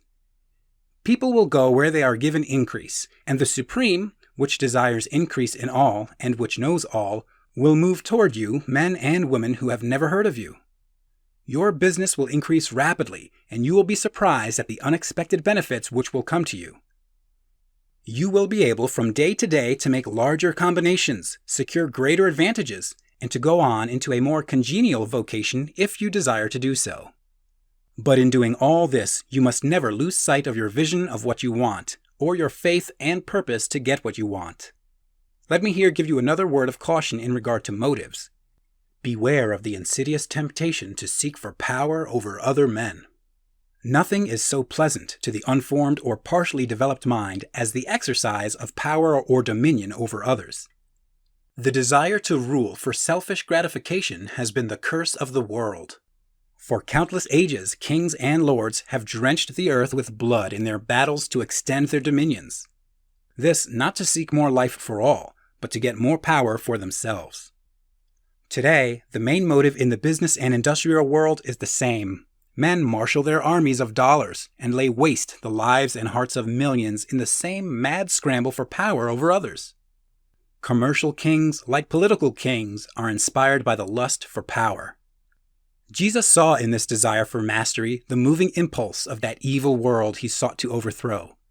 Read the 23rd chapter of Matthew and see how he pictures the lust of the Pharisees to be called master, to sit in the high places, to domineer over others, and to lay burdens on the backs of the less fortunate. And note how he compares this lust for dominion with the brotherly seeking for the common good to which he calls his disciples. Look out for the temptation to seek for authority, to become a master, to be considered as one who is above the common herd, to impress others by lavish display, and so on. The mind that seeks for mastery over others is the competitive mind, and the competitive mind is not the creative one. In order to master your environment and your destiny, it is not at all necessary that you should rule over your fellow men. And indeed, When you fall into the world's struggle for the high places, you begin to be conquered by fate and environment, and your getting rich becomes a matter of chance and speculation. Beware of the competitive mind. No better statement of the principle of creative action can be formulated than the favorite declaration of the late Golden Rule Jones of Toledo. What I want for myself, I want for everybody. Chapter 15. The Advancing Man. What I have said in the last chapter applies as well to the professional man and the wage earner as to the man who is engaged in mercantile business. No matter whether you are a physician, a teacher, or a clergyman, if you can give increase of life to others and make them sensible of the fact, they will be attracted to you and you will get rich. The physician who holds the vision of himself as a great and successful healer, and who works toward the complete realization of that vision with faith and purpose, as described in former chapters, will come into such close touch with the source of life that he will be phenomenally successful. Patients will come to him in throngs. No one has a greater opportunity to carry into effect the teachings of this book than the practitioner of medicine. It does not matter to which of the various schools he may belong, for the principle of healing is common to all of them, and may be reached by all alike. The advancing man in medicine, who holds to a clear mental image of himself as successful, and who obeys the laws of faith, purpose, and gratitude, will cure every curable case he undertakes, no matter what remedies he may use. In the field of religion, the world cries out for the clergyman who can teach his hearers the true science of abundant life. He who masters the details of the science of getting rich, together with the allied sciences of being well, of being great, and of winning love, and who teaches these details from the pulpit, will never lack for a congregation. This is the gospel that the world needs. It will give increase of life, and men will hear it gladly, and will give liberal support to the man who brings it to them. What is now needed is a demonstration of the science of life from the pulpit. We want preachers who can not only tell us how, but who in their own persons will show us how. We need the preacher who will himself be rich, healthy, great, and beloved to teach us how to attain to these things. And when he comes, he will find a numerous and loyal following. The same is true of the teacher who can inspire the children with the faith and purpose of the advancing life. He will never be out of a job, and any teacher who has this faith and purpose can give it to his pupils. He cannot help giving it to them if it is part of his own life and practice. What is true of the teacher, preacher, and physician is true of the lawyer, dentist, real estate man, insurance agent, of everybody. The combined mental and personal action I have described is infallible. It cannot fail. Every man and woman who follows these instructions steadily, perseveringly, and to the letter will get rich. The law of the increase of life is as mathematically certain in its operation as the law of gravitation. Getting rich is an exact science. The wage earner will find this as true of his case as of any of the others mentioned. Do not feel that you have no chance to get rich because you are working where there is no visible opportunity for advancement, where wages are small and the cost of living high. Form your clear mental vision of what you want, and begin to act with faith and purpose. Do all the work you can do every day, and do each piece of work in a perfectly successful manner. Put the power of success and the purpose to get rich into everything that you do. But do not do this merely with the idea of currying favor with your employer, in the hope that he or those above you will see your good work and advance you. It is not likely that they will do so. The man who is merely a good workman, filling his place to the very best of his ability, and satisfied with that, is valuable to his employer, and it is not to the employer's interest to promote him. He is worth more where he is.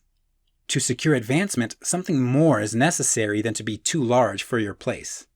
The man who is certain to advance is the one who is too big for his place, and who has a clear concept of what he wants to be, who knows that he can become what he wants to be, and who is determined to be what he wants to be. Do not try to more than fill your present place with a view to pleasing your employer. Do it with the idea of advancing yourself. Hold the faith and purpose of increase during work hours, after work hours, and before work hours. Hold it in such a way that every person who comes in contact with you, whether foreman, fellow workman, or social acquaintance, will feel the power of purpose radiating from you. so that everyone will get the sense of advancement and increase from you. Men will be attracted to you, and if there is no possibility for advancement in your present job, you will very soon see an opportunity to take another job. There is a power which never fails to present opportunity to the advancing man who is moving in obedience to law. God cannot help helping you if you act in a certain way. He must do so in order to help himself. There is nothing in your circumstances or in the industrial situation that can keep you down. If you cannot get rich working for the Steel Trust, you can get rich on a 10-acre farm. And if you begin to move in the certain way, you will certainly escape from the clutches of the Steel Trust and get onto the farm or wherever else you wish to be. If a few thousands of its employees would enter upon the certain way, the Steel Trust would soon be in a bad plight. It would have to give its working men more opportunity, or go out of business. Nobody has to work for a trust. The trusts can keep men in so-called hopeless conditions only so long as there are men who are too ignorant to know the science of getting rich, or too intellectually slothful to practice it. Begin this way of thinking and acting, and your faith and purpose will make you quick to see any opportunity to better your condition. Such opportunities will speedily come, for the Supreme, working in all and working for you, will bring them before you. Do not wait for an opportunity to be all that you want to be. When an opportunity to be more than you are now is presented and you feel impelled toward it, take it. It will be the first step toward a greater opportunity. There is no such thing possible in this universe as a lack of opportunities for the man who is living the advancing life. It is inherent in the constitution of the cosmos that all things shall be for him and work together for his good. And he must certainly get rich if he acts and thinks in the certain way. So let wage-earning men and women study this book with great care and enter with confidence upon the course of action it prescribes. It will not fail. Chapter 16. Some Cautions and Concluding Observations. Many people will scoff at the idea that there is an exact science of getting rich, holding the impression that the supply of wealth is limited. They will insist that social and governmental institutions must be changed before even any considerable number of people can acquire a competence. But this is not true. It is true that existing governments keep the masses in poverty, but this is because the masses do not think and act in the certain way. If the masses begin to move forward as suggested in this book, neither governments nor industrial systems can check them. All systems must be modified to accommodate the forward movement. If the people have the advancing mind, have the faith that they can become rich, and move forward with the fixed purpose to become rich, nothing can possibly keep them in poverty. Individuals may enter upon the certain way at any time and under any government and make themselves rich. And when any considerable number of individuals do so under any government, they will cause the system to be so modified as to open the way for others. The more men who get rich on the competitive plane, the worse for others. The more who get rich on the creative plane, the better for others. The economic salvation of the masses can only be accomplished by getting a large number of people to practice the scientific method set down in this book and become rich. These will show others the way and inspire them with a desire for real life, with the faith that it can be attained, and with the purpose to attain it. For the present, however, it is enough to know that neither the government under which you live nor the capitalistic or competitive system of industry can keep you from getting rich. When you enter upon the creative plane of thought, you will rise above all these things and become a citizen of another kingdom. But remember that your thought must be held upon the creative plane. You are never for an instant to be betrayed into regarding the supply as limited, or into acting on the moral level of competition. Whenever you do fall into old ways of thought, correct yourself instantly, for when you are in the competitive mind, you have lost the cooperation of the mind of the whole. Do not spend any time in planning as to how you will meet possible emergencies in the future, except as the necessary policies may affect your actions today. You are concerned with doing today's work in a perfectly successful manner, and not with emergencies which may arise tomorrow. You can attend to them as they come. Do not concern yourself with questions as to how you shall surmount obstacles which may loom upon your business horizon, unless you can see plainly that your course must be altered today in order to avoid them. No matter how tremendous an obstruction may appear at a distance, you will find that if you go on in the certain way, it will disappear as you approach it, or that a way over, through, or around it will appear. No possible combination of circumstances can defeat a man or woman who is proceeding to get rich along strictly scientific lines. No man or woman who obeys the law can fail to get rich, any more than one can multiply 2 by 2 and fail to get 4. Give no anxious thought to possible disasters, obstacles, panics, or unfavorable combinations of circumstances. It is time enough to meet such things when they present themselves before you in the immediate present, and you will find that every difficulty carries with it the wherewithal for its overcoming. Guard your speech. Never speak of yourself, your affairs, or of anything else in a discouraged or discouraging way. Never admit the possibility of failure, or speak in a way that infers failure as a possibility. Never speak of the times as being hard, or of business conditions as being doubtful. Times may be hard and business doubtful for those who are on the competitive plane, but they can never be so for you. You can create what you want, and you are above fear. When others are having hard times and poor business, you will find your greatest opportunities. Train yourself to think of and to look upon the world as a something which is becoming, which is growing, and to regard seeming evil as being only that which is undeveloped. Always speak in terms of advancement. To do otherwise is to deny your faith, and to deny your faith is to lose it. Never allow yourself to feel disappointed. You may expect to have a certain thing at a certain time, and not get it at that time, and this will appear to you like failure. But if you hold to your faith, you will find that the failure is only apparent. Go on in the certain way, and if you do not receive that thing, you will receive something so much better that you will see that the seeming failure was really a great success. A student of this science had set his mind on making a certain business combination, which seemed to him at the time to be very desirable, and he worked for some weeks to bring it about. When the crucial time came, the thing failed in a perfectly inexplicable way. It was as if some unseen influence had been working secretly against him. He was not disappointed. On the contrary, he thanked God that his desire had been overruled and went steadily on with a grateful mind. In a few weeks, an opportunity so much better came his way that he would not have made the first deal on any account, and he saw that a mind which knew more than he knew had prevented him from losing the greater good by entangling himself with the lesser. That is the way every seeming failure will work out for you, if you keep your faith, hold to your purpose, have gratitude, and do every day all that can be done that day, doing each separate act in a successful manner. When you make a failure, it is because you have not asked for enough. Keep on, and a larger thing than you were seeking will certainly come to you. Remember this.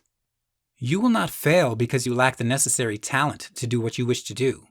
If you go on as I have directed, you will develop all the talent that is necessary to the doing of your work. It is not within the scope of this book to deal with the science of cultivating talent, but it is as certain and simple as the process of getting rich. However, do not hesitate or waver for fear that when you come to any certain place, you will fail for lack of ability. Keep right on, and when you come to that place, the ability will be furnished to you. The same source of ability which enabled the untaught Lincoln to do the greatest work in government ever accomplished by a single man is open to you. You may draw upon all the mind there is for wisdom to use in meeting the responsibilities which are laid upon you. Go on in full faith. Study this book. Make it your constant companion until you have mastered all the ideas contained in it. While you are getting firmly established in this faith, you will do well to give up most recreations and pleasures, and to stay away from places where ideas conflicting with these are advanced in lectures or sermons. Do not read pessimistic or conflicting literature, or get into arguments upon the matter. Spend most of your leisure time in contemplating your vision, and in cultivating gratitude, and in reading this book. It contains all you need to know of the science of getting rich, and you will find all the essentials summed up in the following chapter. Chapter 17. Summary of the Science of Getting Rich. There is a thinking stuff from which all things are made, and which, in its original state, permeates, penetrates, and fills the interspaces of the universe. A thought in this substance produces the thing that is imaged by the thought. Man can form things in his thought, and by impressing his thought upon formless substance, can cause the thing he thinks about to be created. In order to do this, man must pass from the competitive to the creative mind. Otherwise, he cannot be in harmony with the formless intelligence, which is always creative and never competitive in spirit. Man may come into full harmony with the formless substance by entertaining a lively and sincere gratitude for the blessings it bestows upon him. Gratitude unifies the mind of man with the intelligence of substance, so that man's thoughts are received by the formless.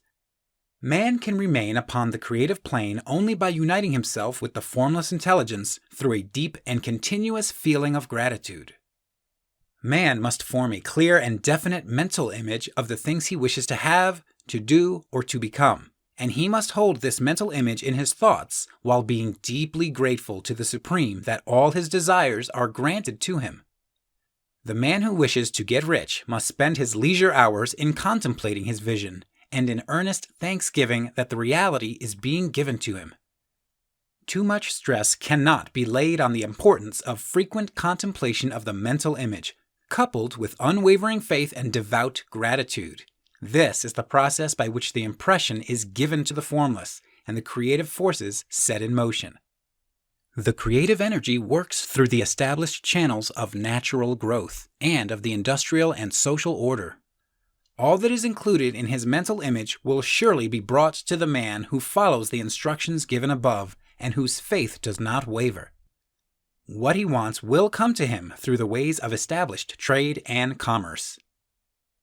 In order to receive his own when it shall come to him, man must be active, and this activity can only consist in more than filling his present place.